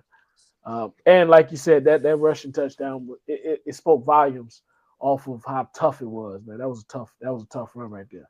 Yeah, it's can't speak enough to the level of play that was. That dive, the picture that was taken for that dive is definitely going to be posted in the College Hall of Fame. And that's after breaking the tackle already. Like, they ain't gonna he already broke a tackle, getting off, making sure he stayed on his feet, and then dive into to dive in the end zone, reach out, get like I said, game-winning touchdown. If there's no other Heisman moment anybody has ever seen for him, this was it, and it came on the biggest stage. So I think this is truly solidifying we all know. It came after the ceremony, after the trophy was already given to him, but even more, he set his staple that he was the Heisman, he was the guy this year. And Curt Cignetti, that man is a great coach. And even in a loss, shout out Miami, phenomenal. Yeah, shout out Miami. Shout out their program. They really turned that program around. I believe it's been almost 2 decades since they last went to the ball. Yeah, it's been almost 2 decades since they last went to the guys coming back. National championship, and they have a lot of guys coming back. Yeah, they got the guys coming back. So, yeah, shout out Miami. The motion, boy. You see the heights it can get to when Miami is competitive. When the U is competitive, they can shake the college football game up as far as who they could bring out. And the energy and the motion and the volumes across social media and across the world, a lot of people want the U to be on top. So Great season for them, man. Yeah. So I think it was a good to / great game. I don't know about great, but it was a good game. But I don't know if we had good to great teams playing in those games. Even to the point they saying Mendoza may be the #1 draft pick, but they also saying this is a weak quarterback group. So that means he's the best of one of the worst quarterback groups. So I'm saying that to say I don't know if this championship game gave me everything that I wanted, but it was a good game. But I don't know if we had two great teams playing. What is y'all thoughts about that? If it wasn't two great teams playing, it would have never been in the game that they were playing in. Because they played better programs and they beat them. We got this is a new format. This playoff format means you got 3 plus opportunities. Somebody knocked me off. If you better than me, put me out. Like Katie was just saying, to be the man, you got to beat the man. And y'all obviously can't beat me, so you can never beat me. They hate us because they ain't us. This ain't the bowls. This ain't the bowls in the old way. This playoff format goes to say, and it shows the best 2 teams will make it to the championship. And therefore, we're going to get the best championship. This was a phenomenal game. I don't know what you saw. And this was a phenomenal And in terms game. of Kirk Cignetti, I said the game was great. I said the game was good to great. Good to great. And in the words of Kirk Cignetti, if you don't know me, I win. Google me. That was a great college championship. Yeah, that's what it was. I don't know what IT was looking for. I win. Right. Google me. So last week, we talked about the best wrestling entrance songs, their theme songs. What's the song? But this week, we're going to talk about what is the best entrance, meaning the performance, the style, the crowd pop, whatever your criteria may be. I'm going to start with you, Mr. KD. Man, I don't even know. This threw me off. More football, Mr. You want to draft it, or you going to just I don't know, man. Man, Amari, you got to start, man. We going back. Nah, go your 5 and I go my 5. Just because it's different, it's iconic. I got the Boogeyman.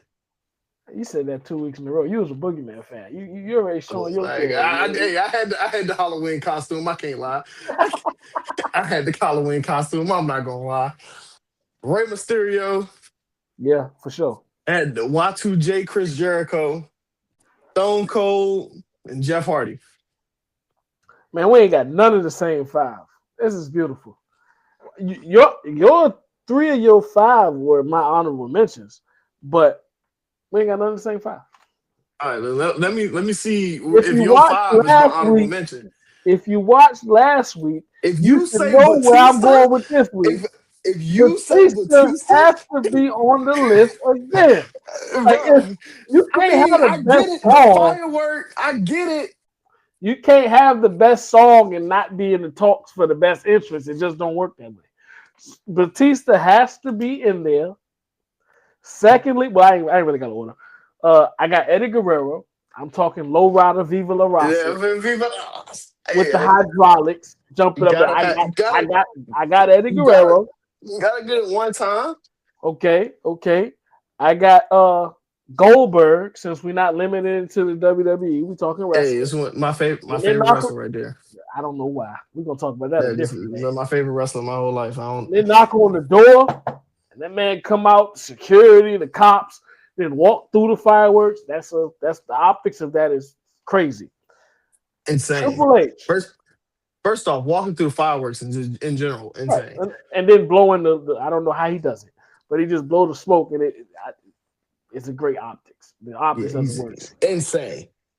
Triple H. That might have been it. Triple H. I practiced that. I practiced that water spit my entire life. If you're a wrestling fan, you done spit that water out all over your bedroom countless times. That's just what it is. Triple H has to be up there. The song was great. I forget. I mean, I caught myself because we didn't even say his name last week. So that kind of, I was like, dang, how I get past that? But Triple H, and then one I have to give is Undertaker. I'm not in love with the entrance, but I understand the magnitude of the entrance.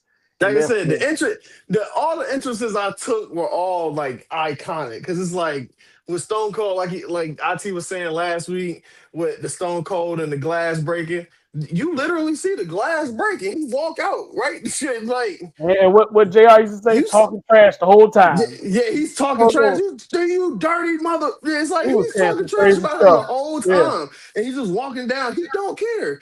You see Rey Mysterio bust through the floor. It's like these are iconic. It's like, but no, one of my honorable mentions, I did have Edge. Me too. I had Edge as an honorable mention.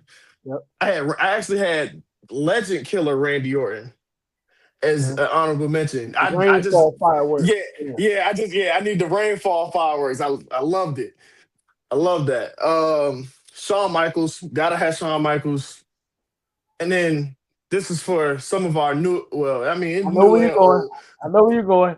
I put a category of honorable mentions, then I put the new guys. I ain't gonna lie. I know where you're going. I did. Nah, I don't think you know where I'm going. Actually, I actually had the Shield. I love the entrance coming through the crowd. I love that. Oh, I was with you on the coming through the crowd part, but I won't with the Shield.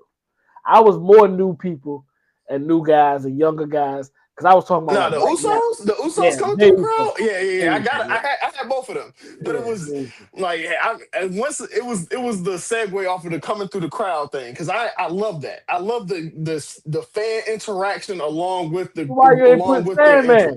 Sandman came through the crowd drinking beer. Nah, that man crazy. Yeah, he sure is. Cracking that man crazy. Cracking the beer on his head.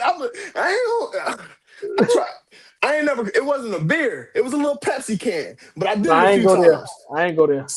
I did it. And once I found it, I realized I did the Stone Cold with soda. Nah, I ain't cracking on my head. I ain't want to get too sticky. I ain't cracking on my head. Sticky, you about to get bloody. You cracking hands on your head. I ain't do that. But yeah, I got.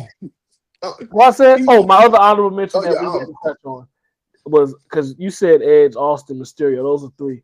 And DX was my fourth honorable mention. Oh, yeah, you got it. Oh, yeah, once you get to, I got 2 words for you. Yeah, that whole. Yeah, you get the 3 X's. Oh, yeah, you got to love it. I'm glad. Before IT go, because I know IT ain't tapped in right now as much as used to be. The new guys list, I got Jey Uso, Cody Rhodes, Rhea Ripley. I'm telling you, hers when they do that stomp, that's it. Yeah, and then Roman Reigns, the OTC. Oh yeah, I ain't gonna lie. I'm gonna steal this one from IT because I'm pretty sure he probably gonna say it. Sting, zip line into the ring. I love it.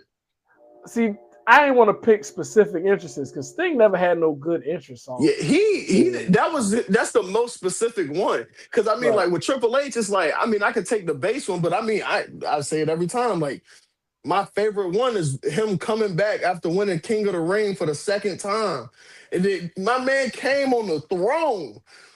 Yeah, that was mine. And the great thing is, I had wrote this question so I can get Sting in there. And I still can't get Sting in there. I'm starting to think why this man iconic. But Mr. KD, you said he's literally the icon. That's crazy. His interest was not. He's walking out with a baseball bat. He's about to beat you up. Another honorable mention, Ultimate Warrior. But you gotta love it. You gotta love it. Just run out there. Yeah. The third topic that we talked about wrestling, and I get cut off the 3rd time, and they know how. I'm about to give you the floor because I don't want to hear your love story about Undertaker. I'm tired of hearing it. All right. Okay, I'm on Wu side. Let me get mine. Right. Undertaker over the woman. I'm tired of his love stories, man. The Undertaker, Goldberg, HBK. So I think Mr. Marvin said Edge. I'm talking about entrance. The old Edge, the vampire Edge. We came up from the floor with the fire. You talking about the Brood. That wasn't just him, it was the Brood. Yeah. But this one, nobody said, when I say this entrance is so mean, everybody might log off after this, man. Goldust? Nah, all I gotta say, rest in peace, Bray Wyatt. His entrance was crazy. I ain't gonna lie. You talking I about love Bray Wyatt or the Fiend? the Fiend. The Fiend. Hey, which one you I love talking the about? Fiend. Probably the Fiend. You know, Bray Wyatt. Like, there's no. Why are we debating about this? The one we're talking about the best entrance. What's the best entrance? You know what it is. So I'm saying that one right there. So that's my 5 right there. That one right there. That one. Yeah, that's my 5. I ain't gonna lie, I'm still lost. Nope. That's that one right there. You know, you know which one I'm talking about. That one right there. Finn Balor, the Demon Jones. Hey, the Demon. Hey, I'll be here for the storylines, especially when they come with the dual personality storyline. I'll be loving it. I'll you be said here a great one too. You said Jericho. I had Jericho up there too. Yeah, I love the countdown to the whole arm straight out. Yeah.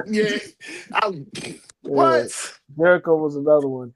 They got to get some more love. I mean, it was the Lion Tamer. But that's crazy. I had just about to say The Rock. You know, and I was saying The Rock off of this list every time.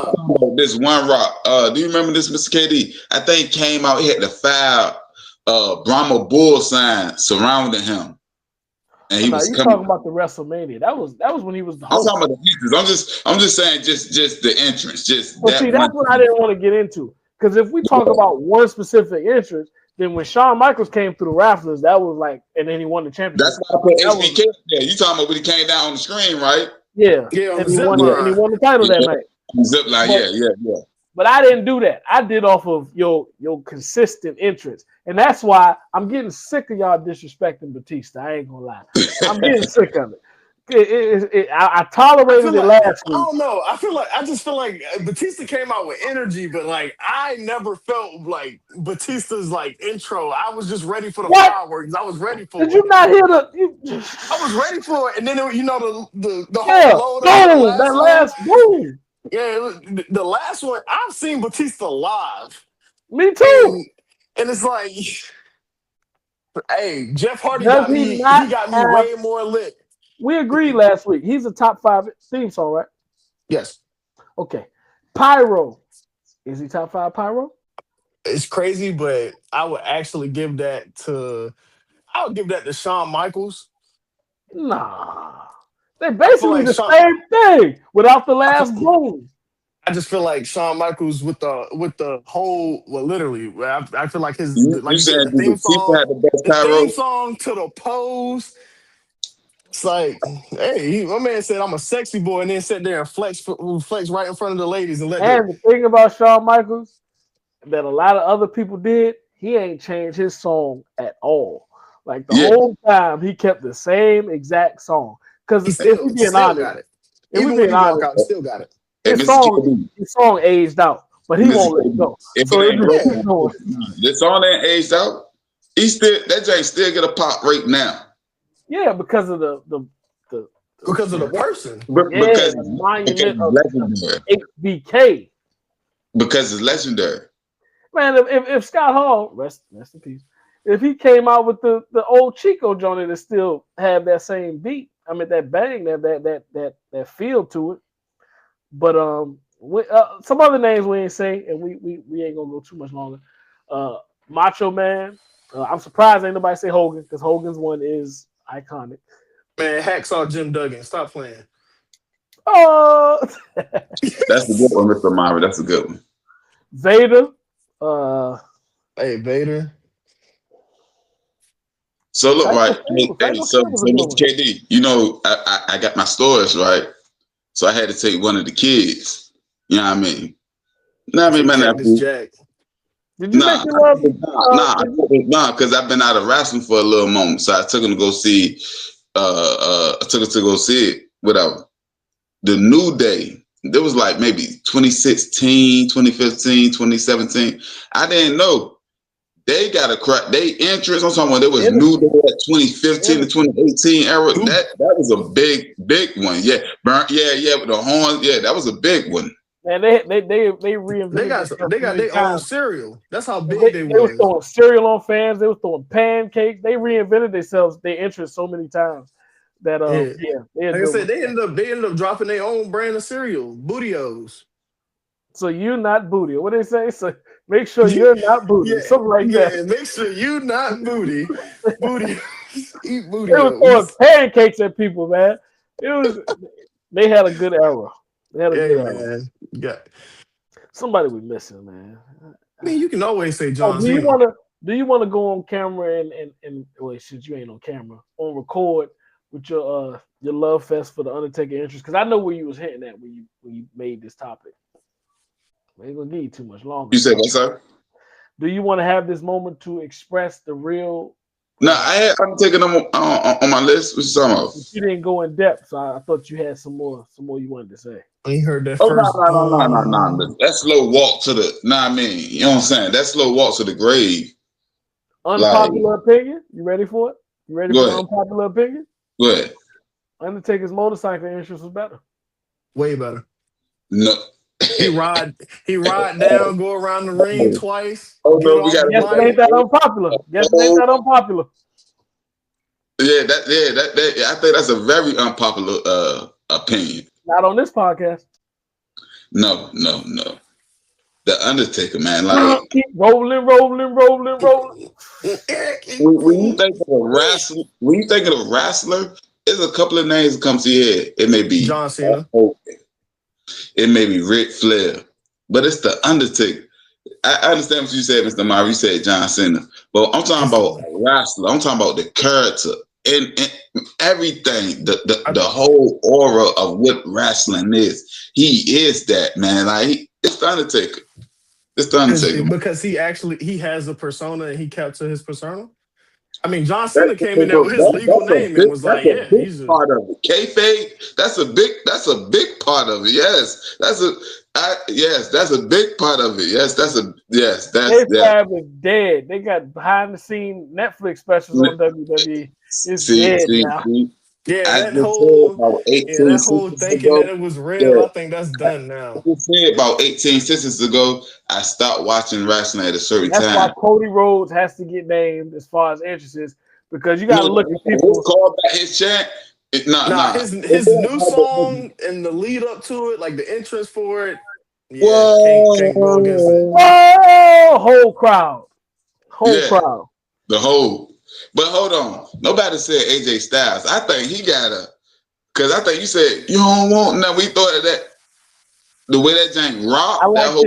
Personally, I like his TNA entrance more. Thank you. Yeah. Thank you. Being said, the phenomenal one. He's not back with TNA permanently, but he's with TNA also. No, he's not. No, not. Let's be clear. He made an appearance for them transferring to AMC. And WWE owns TNA. Well, I want to say. That's why I said that That's why I said it that way. Not to say that he's really going to be on TNA. To say that it was a one-time. It's a branch of WWE. That's really what I'm saying. Truth be told, I think he's about to retire. I don't know how deep we're going to go into this. So he's already speculated that in this upcoming year that he will be retired. I'm sorry. Go ahead, Mr. Murray. Go ahead. I think he's retiring in WWE. Yeah, he already speculated saying that this will probably be his final year. Most people are kind of pointing towards like this upcoming WrestleMania or something for there to be his final hurrah. I think he's gonna lose the Gunther. Yeah, that's who they think he's gonna go out to as well. They think that's what Gunther's gonna be the new Randy Orton legend killer. They got a retirement match coming out. If he loses, he got to retire. But Mr. Mark, I'm sorry. What I was saying was, I think that I'm not saying he's not going to retire in WWE. What I'm saying is, after he retired, I see him still being a part of TNA more than WWE. So, for instance, wrestler? No. More of an ambassador. I'm saying as a person of a brand of TNA to make sure TNA is profitable. TNA appearance. I mean, Kurt Angle is an ambassador. Kurt Angle's TNA entrance was lit too. He rolls up on the floor. Rolls up from the floor on the road. And Mr. Marley, with the flag on. Yeah, he was that's what I'm saying. Same way that Kurt Angle is, in the same exact way. Kurt Angle ain't wrestling nobody. He gave that up years ago. Kurt Angle also got a broke neck. he came in the game with a broke neck. But with that being said, I'm gonna keep risking myself for this for another 30 years. You talk about retirement. I gotta think about my kids. That's what I said. You talk about retirement. That's what I'm saying. AJ Styles retiring and being an ambassador for TNA. NWO. I'm still going with these interests. NWO. Oh yeah. Oh, see, I mean, I got Evolution. Woo. Mm-hmm. Yeah, one interest we said earlier, and I ain't gonna let it just stay under the rug. We swept it under the rug, but I'm gonna bring it back to the top. Goldust. I understand why don't nobody want to go on bat and say it, but Goldust interest was for that time, man. It was ahead of his time. Yeah, I say Goldust is like I said, it's iconic. Nonetheless, it's iconic. You know good and well who's about to come out once you hear that. It's slow. They slowed his motions down. Everything that the sparkle shadows clicking back into the Titantron video. It was ahead of his time, man. It was a lot of effects involved with Goldust coming out to the ring. Godfather. He had the whole train behind him. He had the whole train. He had the whole train behind him. Oh, Crown Time. It came up with the Timbs on. I remember Crown Time. I remember that. Who else we had? As that Santino Marella. Because we went from top 5 to we giving everybody credit. Whoever I was talking about Evolution. Well, we was talking about Evolution. Evolution definitely is a strong honorable mention. And I didn't say it last week, but I should have at least put them as an honorable mention for theme song. Did we say CM Punk last week? I think I brought him up for theme song. Yeah, we did say CM Punk for theme song. We didn't use him for entrance. I mean, I don't know about entrance, but I know for sure theme song. I'm about to say Ted DiBiase. RVD because I was like, he should have came up for entrance. RVD. I'm about to say, yeah. Soon as he get the point, and everybody about to say his name.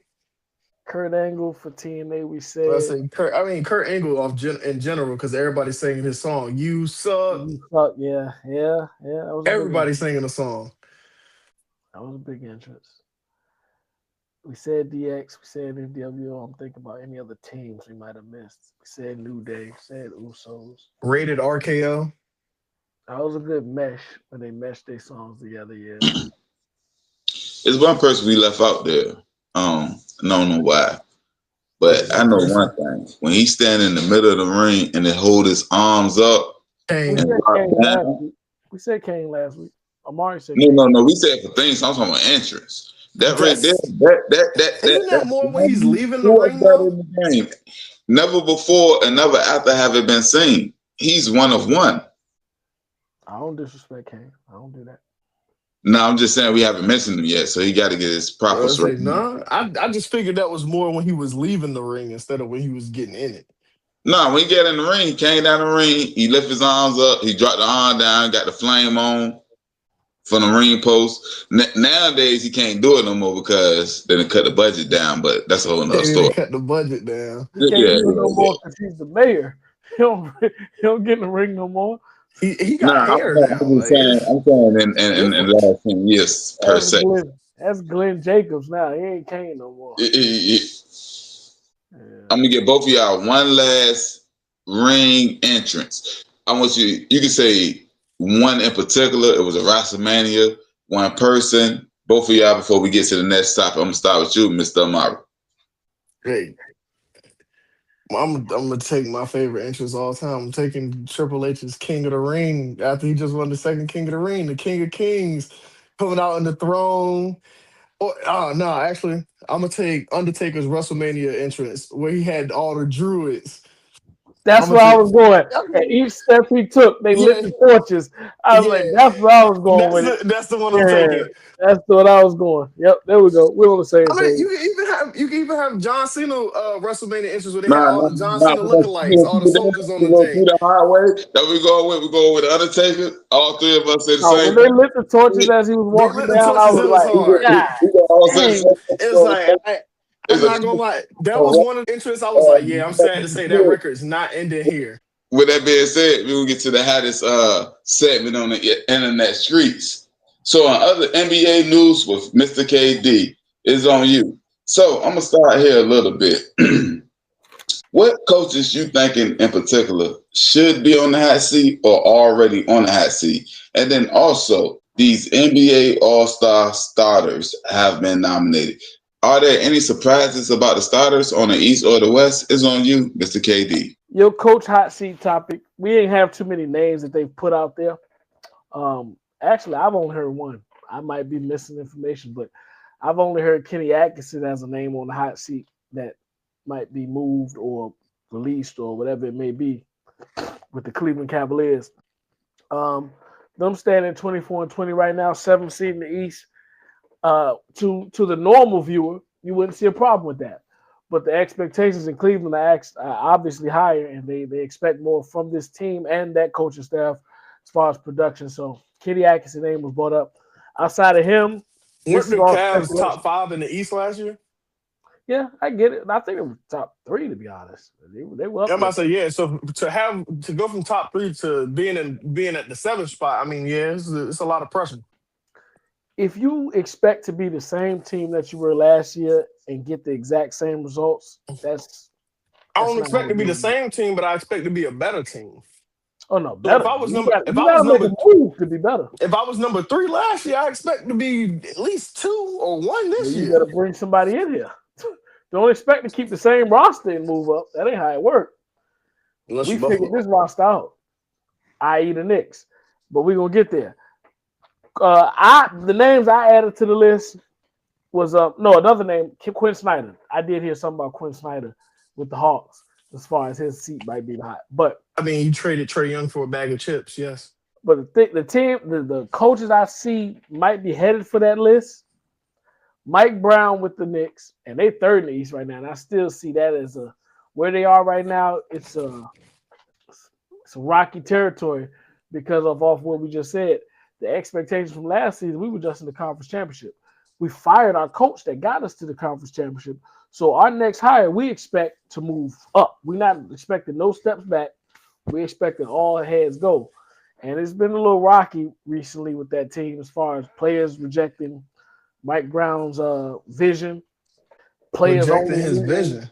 Yeah, players only meetings and all type of stuff. So that situation is interesting. Like once you have players on your team hosting players only meetings, that something's spiraling out of control. That's a bad sign. That's a bad sign. So that's what I'm saying. We need to keep eyes on that situation. Doug Christie with the Kings. I think they got a lot of players and no future. They have good players over there, but they have no vision, no future, no plan, and therefore the coach is going to be blamed. And the honorable name that I always have to say when I'm talking about coaches on the hot seat, I don't care where he goes, what job he gets, he keeps getting these jobs. You talking about Doc Rivers? Doc Rivers. I got to say his name every time. It's like, I ain't even got to know who you're talking about, but it's like, yeah, that man keep getting a job. He going to always be paid. But I have to keep saying his name because he gets paid, he gets hired, and then eventually his team doesn't perform. And then the questions arise, and his name always get brought up last. I mean, yeah, because at that point, it's like, why is Doc Rivers a free agent coach? Again. Check out our episode 3 on Podbean, Living Off Legacy. You can go ahead, Mr. KD. No, that was it for what I got from that part. All-star selections. I ain't got no surprises. In the East, we got Wemby, Jokic, Steph, Shea, Luka. Might be the best. I say East, my fault. West might be the best 5 players in the league. I guess Giannis would make an argument for that. But yeah, Wemby, Jokic, Steph, Shea, Luka in the West. East, we got Jaylen Brown, Giannis, Cade Cunningham, and Maxey making their first All-Star starts. You got a bunch of first-time All-Starters on the East. No, just starters. Yeah, you said starters, all starters. Nah, there ain't a bunch. There's only 2. Right? Oh, I thought you said Cade, Tyrese. You said Cade, Tyrese, Jaylen. No, Jaylen Brown's already. He's been an All-Star before. Yeah. Tyrese Maxey and Cade Cunningham. They first times? No, first-time starters. They was All-Stars last year. Oh, okay. All right. I get you. And then Jalen Brunson, JB. They got 2 JBs, Cade Cunningham, and So, Mr. KD, I gotta ask you a question. The first question is: some people saying that they don't believe Wemby should be starting for the West. What's your thoughts about that? Oh, who else you gonna put? That'll be my argument. I can get you. I'm not arguing against you saying that, but I'm just saying. I don't know if you noticed. It was like I guess it was a tie between him and Anthony Edwards. That was the so. If it wasn't him, it would have been Anthony Edwards. Like they was the two ones running for that last spot for the West. Who would you select, Wemby or Anthony Edwards in that last spot for the West? Oh, it's positionless All-Star game, correct? Right. Yeah. I was about to say because why I was really just wondering, like, why is Anthony Edwards and Wemby arguing for the last spot when they already have picked Jokic to be the starting center for the West? But I mean, like if it's positionless, I guess it makes sense. If you're arguing availability, then I get you. Anthony Edwards has been available. No, Mr. KD, I'm not even arguing availability. I'm saying I'm talking about your point of argument. Oh, all right. That's your point of argument. Then I'm with you. That's your point that you argue. Okay. Right. But if we talk about when I'm available, what I've been able to do this season so far, I get why Wemby was the selection. And I'm an Anthony Edwards fan, so there's no bias or anything in that. It's just Wemby's games have been more and I ain't gonna lie, Anthony Edwards' games lately have weighed more because of his performances of the streak he's had recently. But that was while Wemby was out, and that was after Wemby already made his run. So honestly, you can't go wrong with either one. But I don't have a problem with Wemby getting the nod. So this is the last thing before we get to the next topic. Mr. KD, I was so happy that Cade Cunningham got the position as the starting point guard on the West. Well, the starting guard, whatever position they got him. Yeah, starting position. But I say that to say this.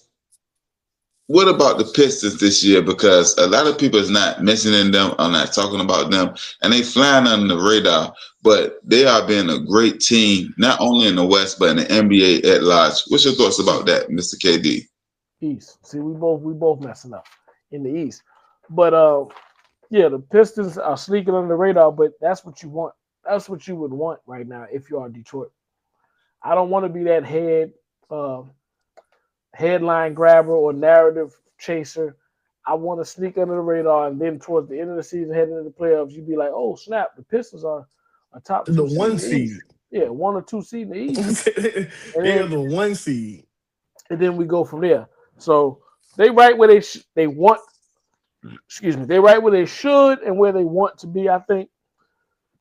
And like you said, I'm proud of Cade. I'm happy for Cade getting this opportunity as an all-star starter.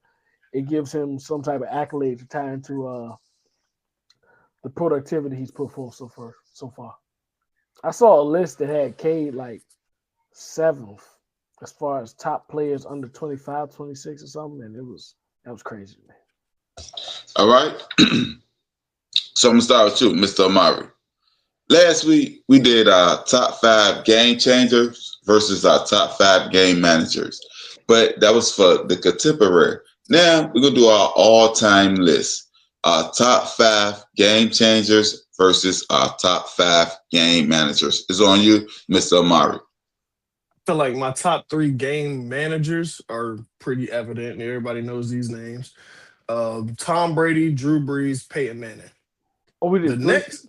Yeah, no, I got the last 2 are the ones that kind of I mean it makes sense. Trent Dilfer and Terry Bradshaw. Trent had 1 year. I can't put Trent. Yeah, he did this on every team he was on. And when he did win that 1 year, that man had hella turnovers. Like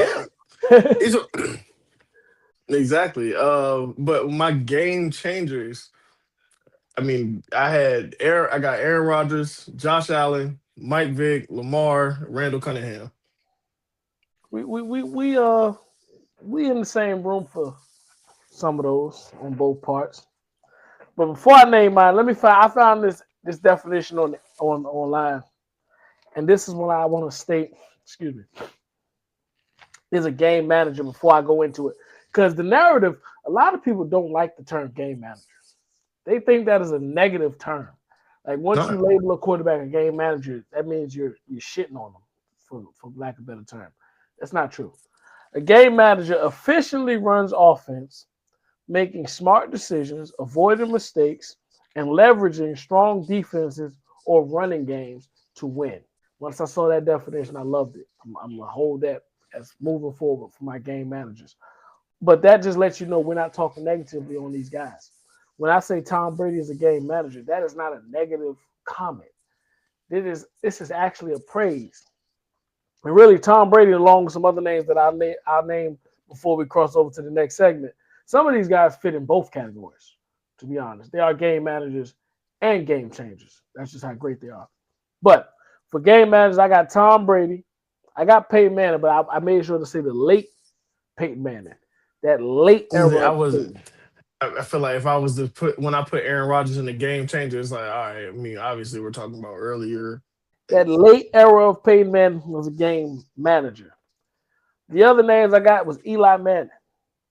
I got Eli Manning as a game manager. Eli Manning is elite. Philip Rivers as a game manager, and a tie back into before me, Troy Aikman was a game manager. My honorable mention was Johnny Unitas. I wanted to put him over Eli, but Eli got 2 rings. I slid with Eli. Yep, makes sense. I slid with Eli. Game changers? Game changers. I got Lamar, because you said Lamar. I got A-Rod, because you said A-Rod. I think you said Dan. Did you say Dan? Dan? No. Oh, okay. I got A-Rod, Lamar, Dan Marino, Michael Vick, and Pat Mahomes as the 5th one as a game changer. But then I had these 4 names that could fit in both. Tom Brady, Joe Montana, John Elway, and Patrick Mahomes could fit in both categories, I believe. See, that's why I didn't pick Patrick Mahomes, because Patrick Mahomes can fit in both categories. I mean, Brady can fit in both categories as well, but I didn't pick Patrick Mahomes down. I felt like he could fit in both categories. Yeah, that's why I had Elway, Montana. Yeah, I had them guys in both, really. But yeah, I'd see who you got. When it came to the game managers, I was going Peyton, Montana, Drew Brees, and I'm surprised you said Troy Aikman. And then the ultimate game manager, Tom Brady. Why you were surprised about Troy Aikman? Not surprised. You said it. But with my game changes. He was a game manager, though. You said what, sir? So you are agreeing Troy Aikman was a game manager? Yeah, I'm surprised you said it. I was like, okay, all right, okay. But when it came to the game changes, I had Marino, Rodgers, Elway, Favre, and Mahomes. Those are my game changes, my top 5. Understandable. Who was your game managers again? The game managers was Tom Brady, Peyton Manning, and I'm saying the whole Peyton Manning, not just the career. And see, this goes to what I think about a game manager. I think he managed the game from the shoulders up. I look at him as the football version of Jokic. Jokic can, from the shoulders up, he can beat you every single time, and he dominates. He get championships, he get MVPs, he wins, he get triple doubles, XYZ. That's kind of how I look at it. So that's how I look at Peyton Manning and Tom Brady. A lot of these people, when I think about the game managers, they may not be your most athletic, but somebody like Joe Montana, who is quote unquote semi-athletic, he still was a game manager. So I had him also. Who had Troy Aikman and Drew Brees. And then for my game changers, I had Marino, Rodgers, Elway, Favre, and Mahomes. Well, we had the same names, just put them in different spots. I thought Drew Brees was too aggressive to be a game manager. Nah. I think he was a perfect game. Him using the short pass and the run game, or the run game, and most of the time the short pass to extend his run game is what made him a game manager. Like he would literally throw, like, especially in the late end of his career, he was throwing them swing routes to Alvin Kamara, them check downs to Alvin Kamara, because the run game wasn't working to open up that game. Before that, Darren Sproles, yeah, that's what I'm saying. Like before that, he had Darren Sproles, and he was doing the same thing. So it's like when the run game not working, he was gonna check down and throw a short swing pass or an angle, a halfback angle, and then boom, they're gonna break it. So I just think his safe play is what made him more of a game manager. He did take risks, but I think that was more of a calculated shot because he knew his arm strength wasn't all that. But also, I'm gonna go to you, Mr. Marvin, because it was surprising. Because in my honorable mention, I had Terry Bradshaw. What made you pick Terry Bradshaw as your top 5 as a game manager? I'm gonna tell you why I picked him after you tell me why. With the dominant defense, he didn't have to do much to win games. He was already backed by a dominant defense. So as long as you take care of the ball, you don't. That's why I love that definition. I love that definition. Hey, listen, Mr. Murray, with 2 fly wide receivers on the side. Then you had a bruiser running back and Franco Harris. Like, so to win 4, and that's why I look at him and Troy Aikman as the 70s and 90s version of each other. Like, you had the triplets, he had the steel curtain, two Hall of Fame wide receivers, running back in the background. The name you said, Joe Montana fits both. You can call him a game manager, and he fits both categories. He does. And truth be told, he should be more of a game changer as we really defined it. Because when I think about what a game changer is, based off me per se, quote unquote, I dictate whether we win or lose. It's off me. So for instance, I'm honorable mentions. So in my honorable mentions of game changer, I had Cam Newton. Even though Cam Newton is not better than a lot of football players, quarterbacks in particular. It's nothing like. Yeah, we'll see y'all again next week on this recording. Now I'm joking. Cam Newton, he don't get it. Go ahead. My fault. Go ahead. No, my point was on the shoulders of whether it. So you can almost look at the box scores and see if Cam Newton had 400 yards, 4 touchdowns, and 1 interception, they won. If Cam Newton had 135 yards, 2 interceptions, and a fumble, they lost. Like when I say because they had a good defense, though. When I'm saying game changer, like I'm saying basically you are the heartbeat of the team. They goes as you goes. So for instance, to a point I can't agree to IT's point because you talking about in the moment where Cam Newton was doing all that dancing, the moment Cam Newton wasn't dancing anymore, and he was over there with that towel over his head on that bench, he's checked out. They lost them games. I think they had a lesser of a defense though. I think that's really what it was at that point. So Mr. KD, and then you go after this. This is the point. I had Josh Allen on my honorable mention as game changer also for that same exact reason. And I think what we talked about earlier, which happened Saturday or whatever day that game was, 5 turnovers. That was the exact point of he was a game changer. And he changed the game for the worse. I ain't said the game changer had always be good. Sometimes that's why Brett Favre, and I remember you said this last podcast, you said to Mr. Marvin, you said you can't be a gunslinger and be a game manager. That's why I got Brett Favre on my list.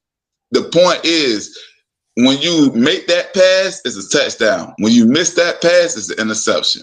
But we all got Vic. That works against Vic. Because Vic was heavy turnover, but he was a game changer. Yes, and sometimes that change was for the negative. I'm saying change. I ain't saying change always is positive. Sometimes you was 5 and 7 and you had to get benched. That's why I say the game changes when I look at it, and that's why I had for instance I had Cunningham, I had Vic, Lamar, Cam, Steve Young, and Jim Kelly. And when I noticed on all my game changers, Jim Kelly as a what? Game changer. He got him to 4 Super Bowls, man. You got to give him that. Yeah. But that's my point. Tom Brady won 6 rings. Wait, is it 6 or 7? But what I'm saying is, I think Tom Brady managed the game more than he changed the game. I think Brady could fit in either category. I feel like if Brady playing, that's definitely a difference between you winning and not. I read something else when I was looking at the info. Right. They made a whole different synopsis of a game manager is different from a manager of the game. Now, I ain't go that deep, but I got what they were trying to say. They're saying just because you're a manager of the game, that doesn't pinhole you to the game manager criteria. But what I say is, if you are a game manager and a manager of the game, therefore, you are a game changer. So therefore, I fit you in both categories. That's why I had the Brady, Montana, Elway, Mahomes in both categories. And see, Mr. KD, this is why I brought up Caleb Williams, and I said that he's a game manager with us. See, somebody like him, I can see as a game manager that could be a game changer. That's what I was about to ask you. Brock Purdy or even a Tom Brady to a certain extent. I can't see them changing certain situations. That's the difference between Brady literally changed the whole outcome of the Super Bowl from 28 to 3 to winning. And that's why I said it that way. I don't see them changing certain situations. Like I bring this up every time, and I be supporting different arguments when I bring it up. Brady took Kimbrell Tompkins and Aaron Dobson to the Super Bowl and won. Brady came back from being down 28-3. That's why I'm saying I was with you because you said that, and I was like, when I thought about this topic, I said, can you be both? And that's why I came to, of course, Brady. But then I said a great game manager byproduct is a game changer. Yeah. So therefore, that's what Brady came in, Joe Montana, Mahomes, and those names I named. But all right. With that being said, we'll get to our last game. You crazy. All right. With that being said, we'll get to our last versus segment. I guess it's Sean versus Sean. Sean Payton versus Sean McVay. Whose career will have a bigger boost if they win this Super Bowl? One can win their second ring within 4 years, and the other one can be the first head coach to have 2 rings for 2 different teams. It's on you, Mr. KD. What's your thoughts? Like I said, I'll take it if you don't want you. Sean Payton. Nice and simple. Sean Payton. To be the first ever of anything, you would always gain more than somebody doing something that's already been done. So to keep it short and pass it to my pod, bro. Sean Payton.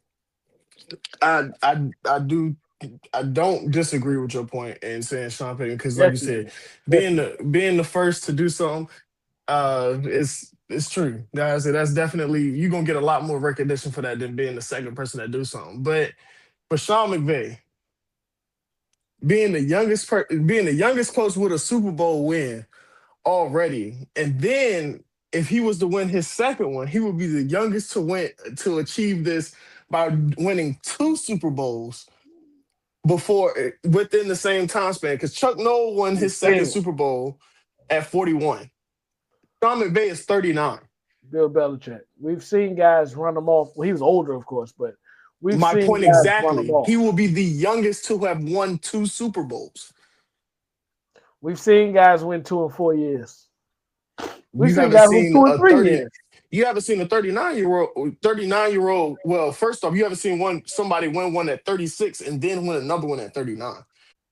And we're not talking about players. Man, obviously Tom Brady probably did that. Started at 32. When did he start? 31 to 32?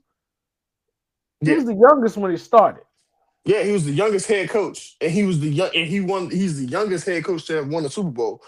I ain't taking nothing from Sean McVay. And actually, I was with you on Sean McVay until I read that Peyton would be the first ever to win with 2 teams. Then I did the research and said, no, that had been done before. Yeah, that hasn't been done. So, yeah, to win a Super Bowl with 2 franchises is definitely something. I just think with Sean McVay being the youngest. To throw it on my case, to put a little salt and pepper on my case, I would have done this within my first 3 years with this organization with a young quarterback, and at this point now a backup quarterback. So therefore, all those things would play into my narrative a little bit better because they would look at his role. With all of that now, like you said, with all of that compiled to it, it heightens what you've just done. It makes his role look harder, and therefore he gets more praise. So therefore, yeah, I feel firm with saying Sean Payton has more to gain.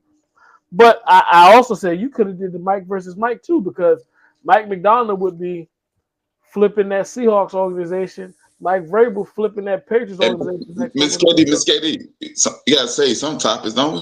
You gotta say some topics, but with that being said, they might be out. They might be eliminated by next time. This is the week to do it.